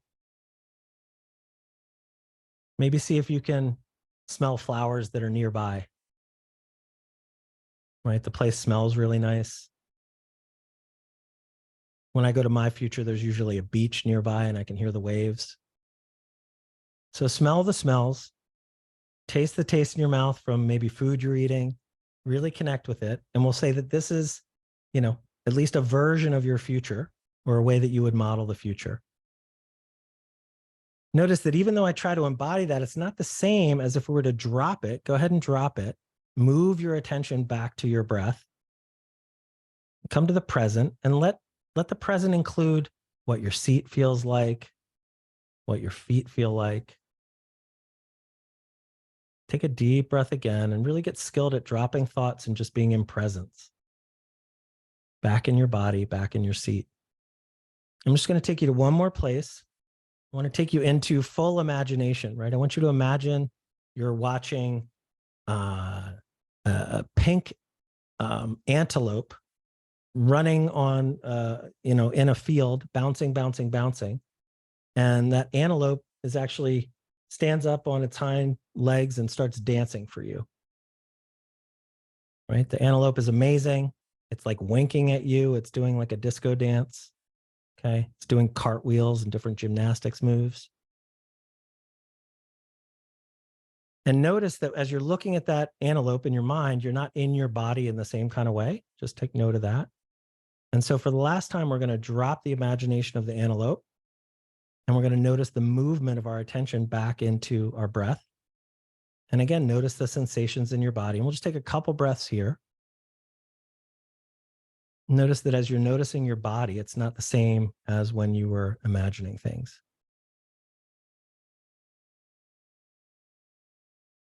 Okay, so you can all open your eyes and come on back. All right. And so what did we just do there, right? We did a little visualization. I'm going to take you through some quick slides on this. Okay. What we just did there is our attention is a place in a meaningful way. We're placing our attention in different dimensions that we have access to that are, if we remember my model, some of them are more here in reality, like in my body, and some of them are more mentations that we're capable of going to. Okay. So I'm going to come back and I'm going to share my screen one more time. We'll take you through this. Okay. So your attention is a place, and we're just going to like go through this. What did we just do? Well, I invited you into some experience of your body, and I was going fast, so we could have really grounded a little bit more there, but breath, feet, hands, tingles, smells, whatever's present here for you. And when we did that, what happened is the experience, it became your experience. As you moved your attention there, it started to fill up, right? What was your experience? And if you really let that happen to whatever degree, you were more your experience, right? That's what you are in that moment in a very meaningful way.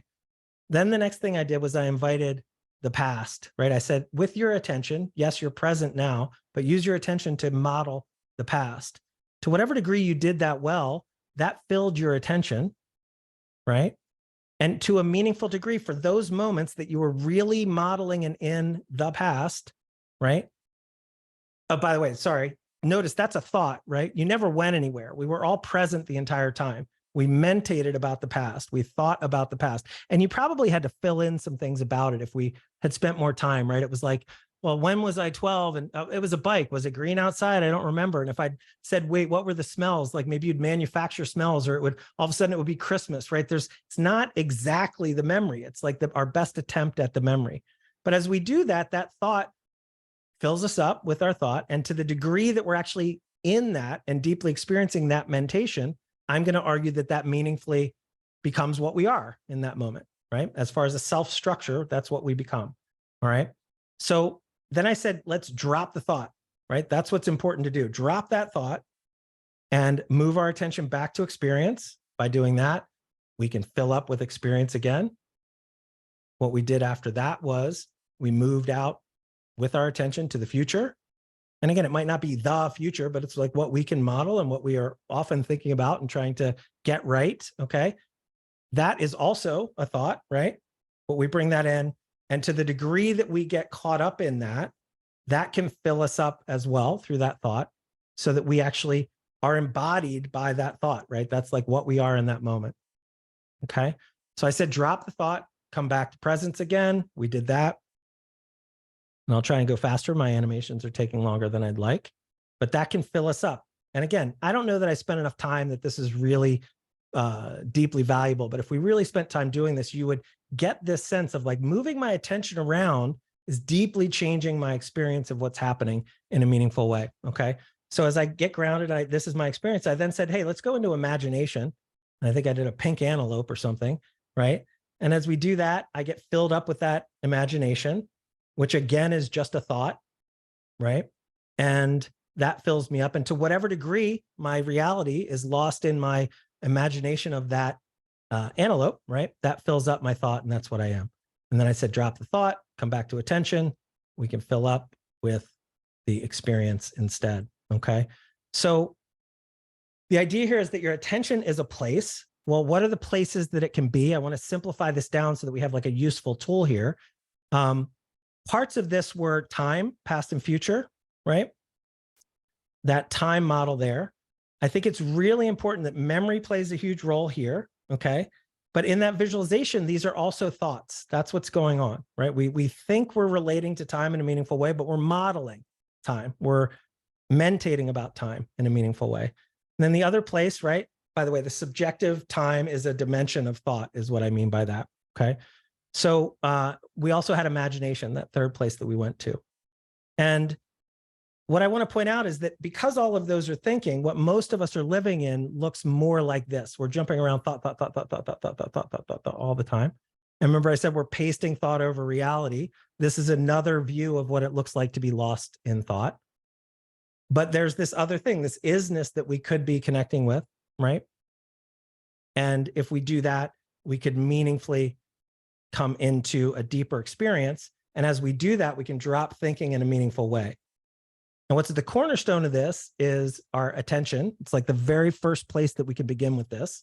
And that attention can essentially, just to simplify it down because we're overwhelmed and there's too many things, it's really neat to realize, oh, that attention can either be in thought and modeling, this representation that I have, which, by the way, everything you care about as a self, as a human, is in that mentation. Remember, all the data you have about your mom, all your goals about your future, the love relationship you have, all of these things are in the mental thought structure. So we're not devaluing that thought structure at all. We're not making primary like just being present and that's the only thing. These are the two areas that we can be in. And it's really important that we develop a witness function that is awake and alive enough to be able to notice what we're doing and where we are. And I'm going to argue that at the simplest level, that is the first degree of really evolving our consciousness out of being just self, just selfish, and just surviving and just trying to win at that stuff. This gives us a different dimension. Okay, so very, very quickly, all our thoughts are going on up here. We have this other dimension of experience, right? If these are my thoughts, my attention is like a light that I'm filling up my consciousness with. And so if this is where my attention is, that's filling me up, right? If I'm focused on they don't like me, it fills up my consciousness in a meaningful way. If I'm moving that over to I hate my life, that's what's filling up my consciousness in a meaningful way. If I think I'll never succeed, that's what's filling up my consciousness. Problem number one of this for most people is we don't know that this is happening. Okay. So problem number one, we're moving around like this and we don't know that that's what we're getting filled up. And we don't even know there's another option. All right. So we don't notice that we're lost in time most of the, lost in thought most of the time. Problem number two is we haven't grown any way to actually control this. We don't know how to control this attentional muscle that's cruising around to these different thoughts.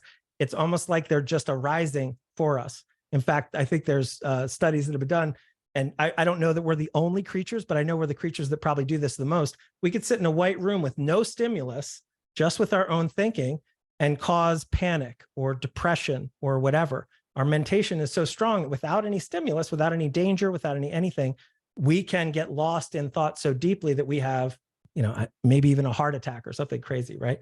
So most of us can't control how our mentation is working in any meaningful way. So even if we know we're in thought, even if we know we're doing that, we can't manage it. There's a level where we start to realize, oh, I know I'm thinking, okay, but we can't manage it very well. We can't manage our attention. We can't manage our focus. And this is a core problem because not being able to manage this makes us feel crazy. It starts to feel more like this, right? It's just going around. This is my attention, okay? So attention as a place is really important to start understanding. But problem number three is we actually think this is what we are. We think this is what we are. So this fills our attention, right?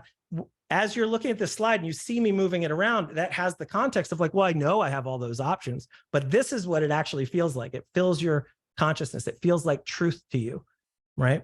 So that would be problem number three. So your attention fills your consciousness because that's what consciousness is, right? Your consciousness is essentially, your attention is what you're conscious of.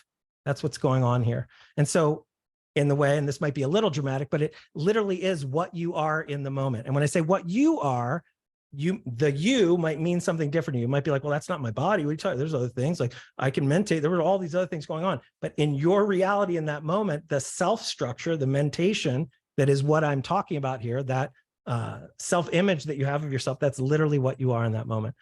So these problems, and clearly I'm long on the hour and a half, so I am gonna eat up more time. I got cool stuff I want to show you, right? So these problems are, we don't know this is happening. We're not good at controlling it. Even if we know it's happening, we're not good at controlling it. And the really subtle, difficult thing for many of us is we end up thinking to a meaningful degree, this is what we are, all right?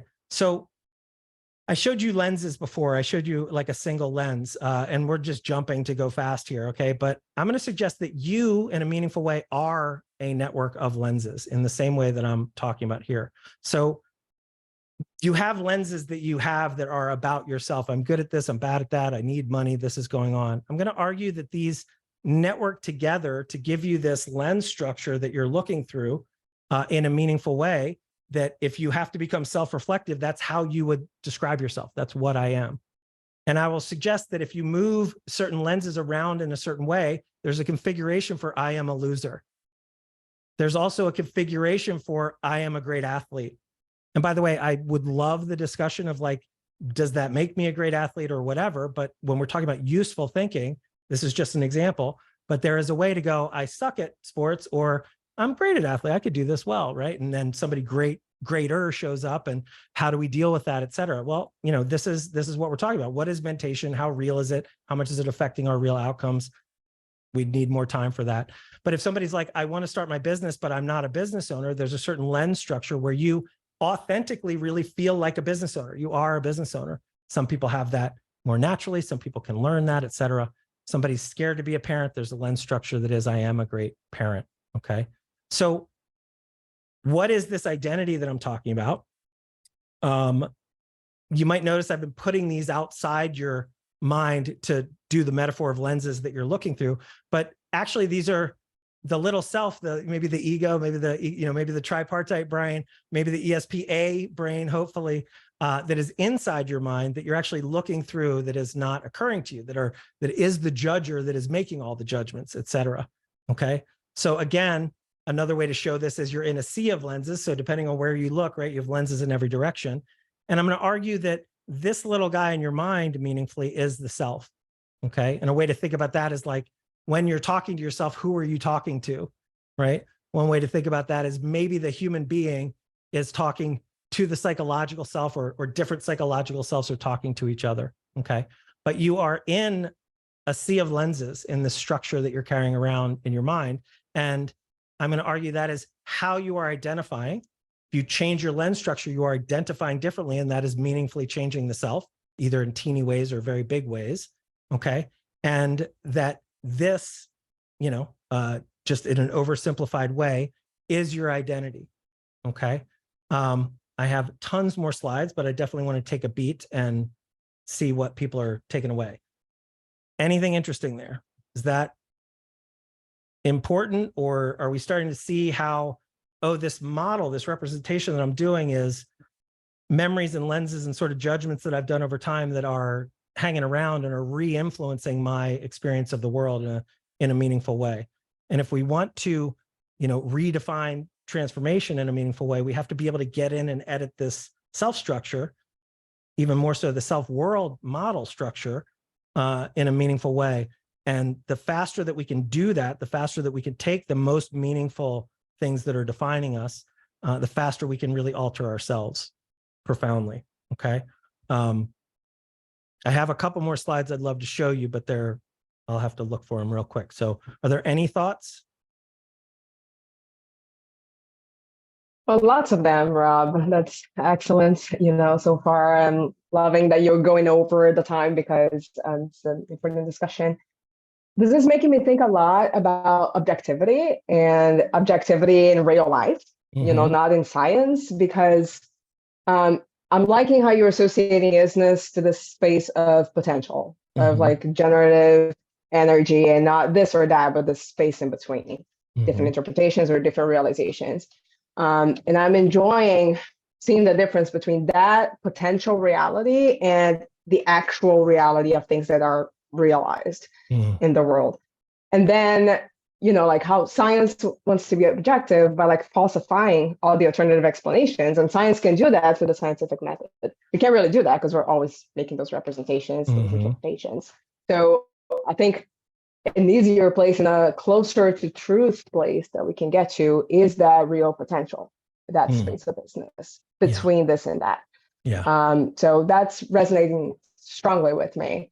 So that's what I wanted to share. It's more of a comment. That's amazing. Yeah, no, I love it. I love it. I think that the scientific method is one of our best ways to try to get to that middle level of reality, the shared consensus of what is true, and probably closer to deeply useful because it's patterned and true, and we could beat on it. I think that the scientific method is built to evolve because as we learn and can course grain differently and take in more information or less information or change context, we tend to learn different things.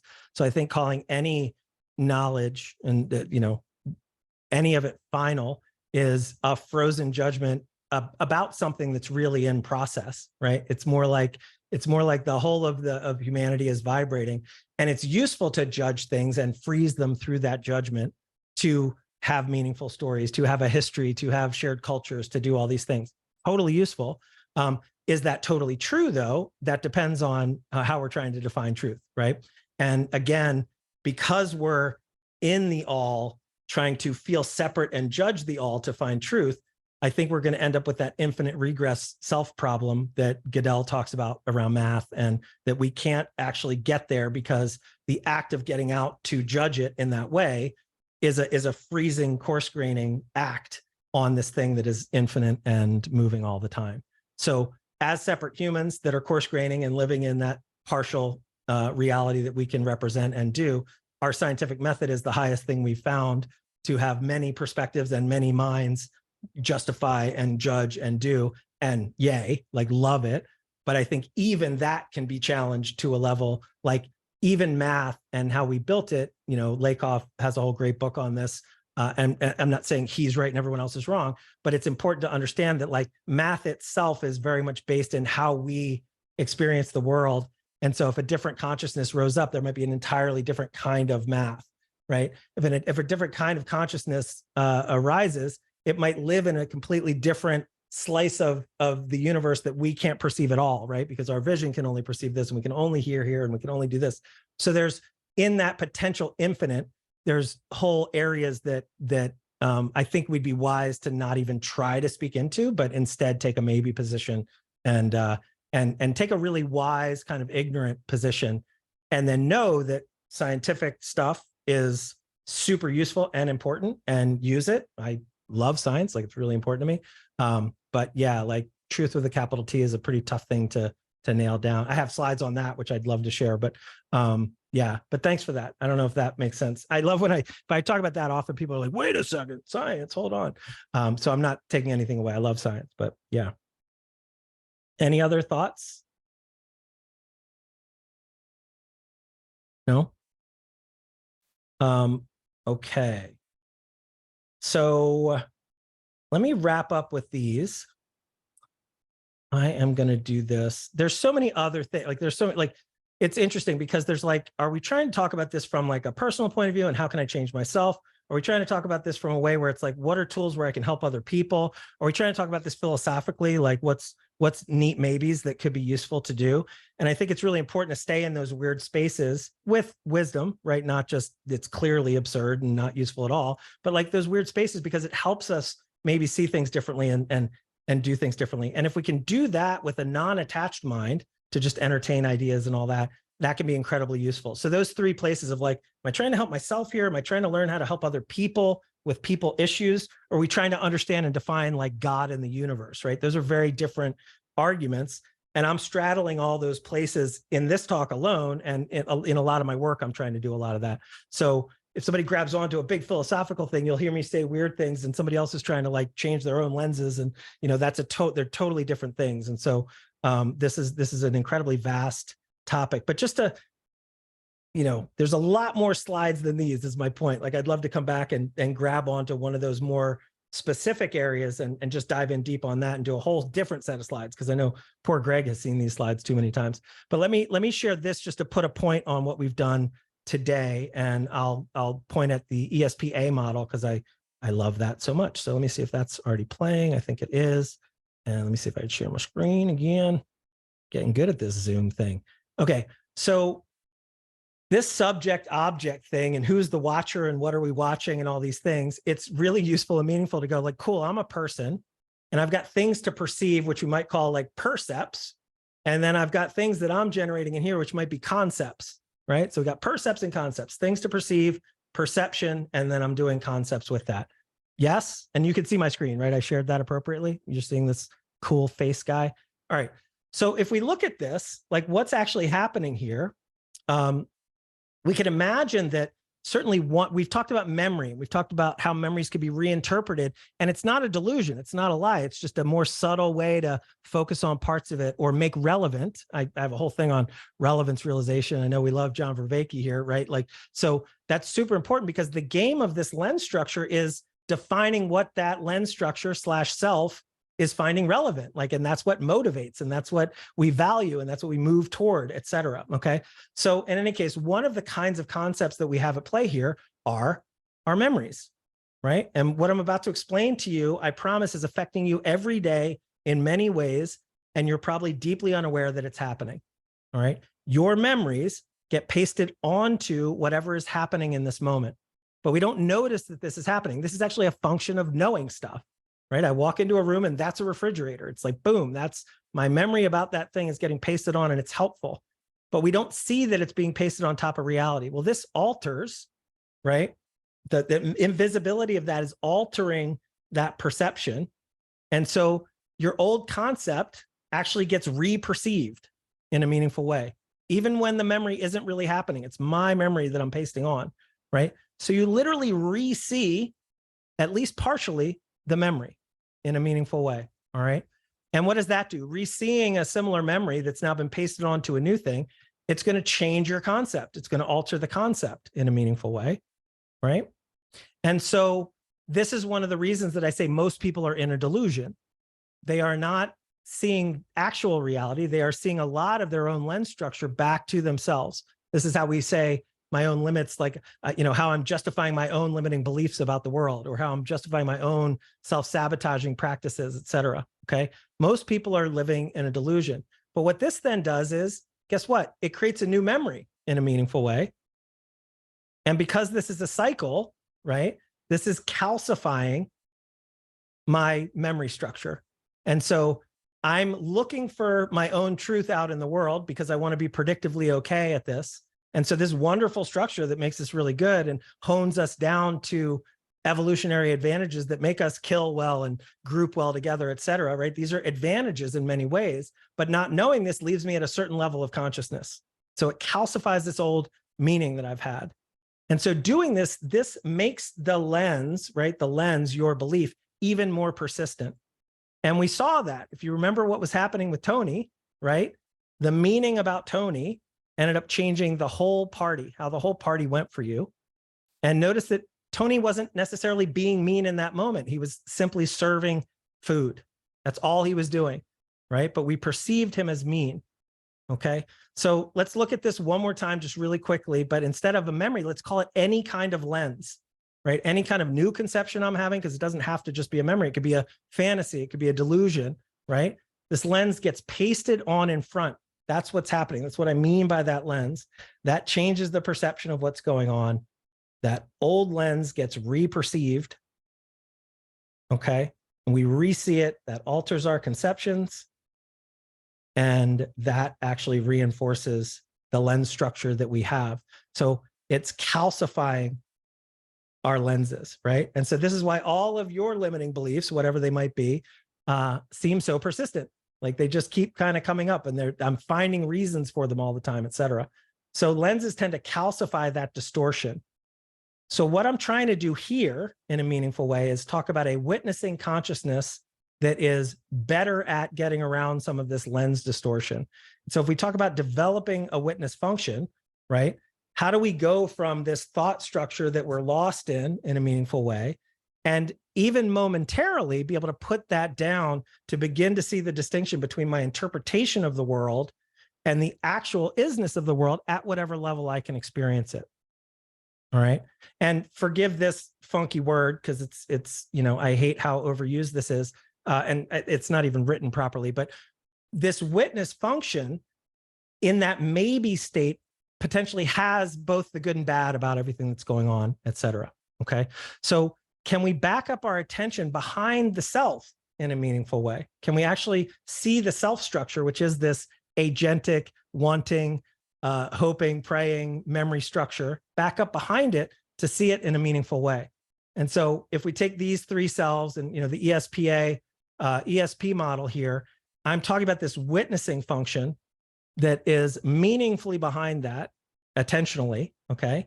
And what's really, really neat about that is this gives us this attentional power to escape ego, persona, physical pains in a very profound way, okay? And this actually maps to old things that Greg might know about. We were talking about how do we get to this fifth level of complexity? I'm going to suggest that on this line, right? If we put these things together like this, you'll see through these colors, and this is a deep oversimplification. I don't even know if Greg would check off on this, okay? But in a meaningful way, right? Life is worried about this, mind is worried about this, culture is worried about this. And we might have a fear that digital is coming next in a meaningful way, okay? Well, now we're cycling through, I apologize. Get out of there. Of course, there are other slides in the way. But that witness function of thought versus experience is a thing. And I'm going to argue that this is how we get to the fifth level in a meaningful way. I thought I had, Greg, I don't even remember if you remember, it's years ago, but I had a slide where, you know, if AI gets agency and we do go digital, the entire parts that we care about, which are life, mind, and culture, could vanish, and the evolution continues with, you know, basically matter and then digital, right? Like that whole thing could slam down. Yeah, no, I remember us discussing that for sure. Yeah. So anyway, so I have a ton more slides. We're almost at 2 hours. Good Lord. I apologize. This has been terrible. This is you guys must be like terrible. It just is. It just is. Oh, you're onto something, Greg. That might be something there. Yeah, that's awesome. Maybe. So yeah, nice. All right. Yeah. So I don't know. Is that valuable to you guys? Did I wrap it up right? We started off with like there's this representation, and I'm arguing that we're living more in the representation than in reality. We might have access to reality that starts with our attentional ability to be in the now. Right? There's this now thing there, and then that affords us to be able to live as stillness in motion. Right? And I'll explain what that. When I teach meditation, I have a 7-day back to breath challenge. It's a really easy, short way to really understand meditation. People find often in meditation stillness on the seat. And then when they get up and live their life, they feel as though, just like they would feel like they need another drink or they need something else to be better, they feel as though, oh, I've got to get back to the seat. I've got to go meditate again, because out here I've lost all my stillness, right? I'm in motion now, like on the thinking is in motion, all that. I'm meaningfully trying to help us all find stillness in motion, right? This is because it's always, my body's always moving. I'm always moving. My breath is always going, and thoughts will be in some relationship of modeling or whatever. We can bring stillness to the center of that and actually move through the world more still, more awake, more embodied. And this is a way to transcend and include duality and selfhood. And so if we go, what's the fundamental shift? The first one is realizing that we're in this representation in a meaningful way. That's a wake up all by itself. Identity shifting is the tools that we could do to move around the self structure, not only the skills to in the moment be more wise, but also that narrating self that's the whole story of us in a meaningful way. And that would extend out into what is our cultural stories and how do we actually act as a globe in a meaningful way, et cetera. And then the deeper fundamental shift that I keep wanting to just point to, and it's not necessarily the most important, but you can actually change your identification at a ground level much more into isness than the self body. And just to say weird words to really wrap it up here, I would argue that I actually see the self in me in a similar way that I would see a car across the street. Doesn't mean I don't have access to it. Doesn't mean I can't step into it meaningfully, but it is not my ground reality in the same way that it used to be. And I'm much more in reality with a direct connection to this moment and to embodiment that's just different than that. So yeah. All right. Woohoo! Thank you. Right. That's wonderful. That was good. So cool. So awesome. Nobody says a word, and now we're done. And there's nothing more needs to be said. I hope, right? No. Well, I certainly have some summary thoughts, but we'll see if there are any live questions before we shift into some of that. And I can stay for a little bit. So if there's thoughts, let's talk about them. Thank you, Rob. I do want to throw something out there, because I was thinking when you were portraying the whole thoughts over the real, over this reality, and I was thinking, because I'm very busy with ritual at the moment for the past year and will be for the next 3 years, I was thinking of maybe ritual is a way to bring the isness over the real, to deepen our level of contact. Because just now you mentioned the isness, whatever level of at whatever level you can experience it. Yes. So deepening the level at which we can experience isness, that ritual could be to. Absolutely. Yeah. Yeah. I mean, you know, I think that John Vervaeke talks about practices a lot, right? There's practices, there's meditation, there's ritual. Absolutely. There's, you know, moving our intention, right? The one thing that we talk about, I don't think we have anywhere near the agency that we think we have, but the agency that we do have in our attentional awareness and the meaning making that happens right after that is actually way more powerful than any of the other agency that we would hope to have, right, in the participatory world. So, and that's another debatable thing, but I have thoughts about why that is. But for most people, because we're so atrophied in our ability there, or maybe not even, we've never even really grown it at all, it doesn't seem powerful at all. Like the first steps in it are like walking around like a baby. Like you're barely good at it at all. So yeah, I mean, ritual, absolutely. And I don't know what you mean by ritual exactly, but what I would assume that is yes. And again, just to clarify, isness is all of it. Like if you're thinking, that is, right? If isness is the whole thing. So to what degree do we want to relate to that isness and in a way that's meaningful to us? And you're all in isness all the time, right? But the difference, and I often use a strawberry, it's like if we taste a strawberry, there's a flavor there. Most people they judge it real quick, that's delicious, and then they either nom, nom, nom, eat it up, or they start planning, how can I get more? Or they're just flying right past it. Thich Nhat Hanh talks about sitting in every little nodule of a wedge of an orange for like a half an hour. There's so much wealth of experience there, right? To keep experiencing if we're present and if we're there. And I don't know which one's more wealthy. Is it the guy that has all the zeros in his bank account, or the guy that can hang out with a wedge of an orange for half an hour and just like be in bliss, right? Like, I don't know which one you want. The self that's narrating and thinking is so attached to the money stuff. It's a long road to get back to an embodied thing that's really valuable for them. But if they can see that every time they get the money, they usually just want more money because their actual appreciation muscle is atrophied, right? This is where we have to begin waking up that atrophied sense of what it is to be here, right? I also like to say, there is no there. There's no such thing. Like, we're always here.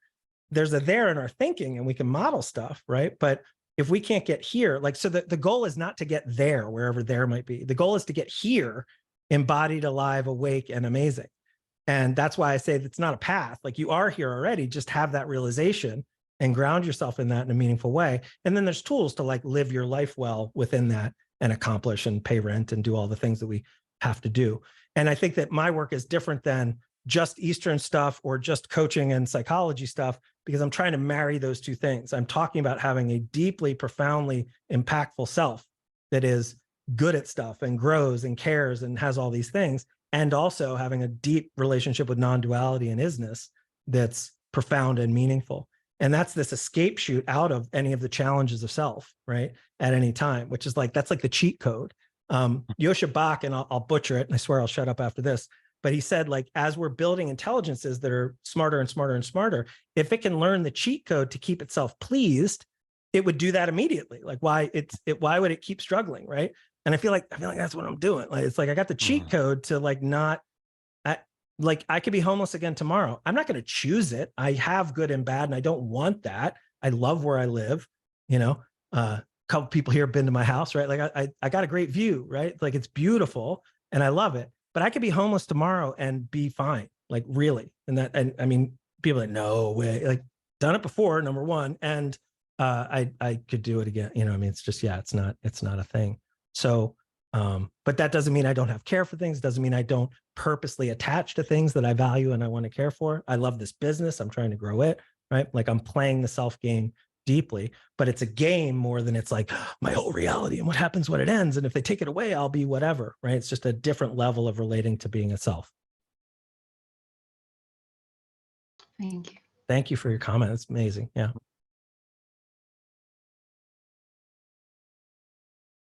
Comments, questions, reflections.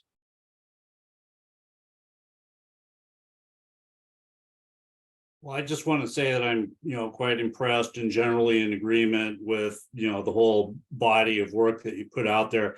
I'd be curious, are you getting any pushback from any directions? Are you running into clash with particular views or systems? Not that I'm here just to stir up trouble, but yeah. Oh, no. I love it. You know what? First off, clearly you're aligned because you've got the best first name in the world. So, there's that. There you But go. yeah. No, honestly, it's either I think I might cheat a little with that useful opening, right? Like let's, and I'm not doing it to cheat. I sincerely mean it. But like, when you're trying to not justify anything and then do a whole dance where you're trying to justify a lot of things, right? Like that's a weird position to be in. So I honor that. So I don't leave a lot of space to debate me too hard, but also let's be honest, I'm not popular enough. Like nobody knows about this stuff enough to do it. So I think it'll be an honor when people start wanting to really be like, you're an idiot and whatever that is. And I'll deal with that then. But no, I haven't gotten a lot of it. It's great. But thank you for the question. I think, I don't think I'm popular enough yet to have anybody really care enough yet, but I hope to be soon. So we'll see. Yeah. So how can we start a Taylor Swift feud, in other words? Yeah. All right. Is it Ben Franklin, I think, was known for sort of writing like, in on his stuff as other people to start feuds and all that. I could be totally wrong about that, but that's funny. I mean, that might be a useful thing. And I think some people do it. I don't know how earnest and authentic I'll seem as soon as everybody catches me doing that. Right. But yeah, no, we should see if you want to do it, Robert, just go out there, call yourself Bobby instead, and I'll know it's you. Okay. And we'll just start fighting. Look, we need to start a Bob conspiracy, right? So let's just plant something out there in QAnon or something that all dudes named Bob are in it together. I love it. Yeah. Pulling the strings in the background. And it's, Yeah. I have an incredibly shady past. So like I've been stopped at the border of different countries and not allowed in because of warrants for my arrest. And I've been in and out of jails and institutions and all the things. So whenever they want to come to cancel me, there's plenty of meat there to go back to. But,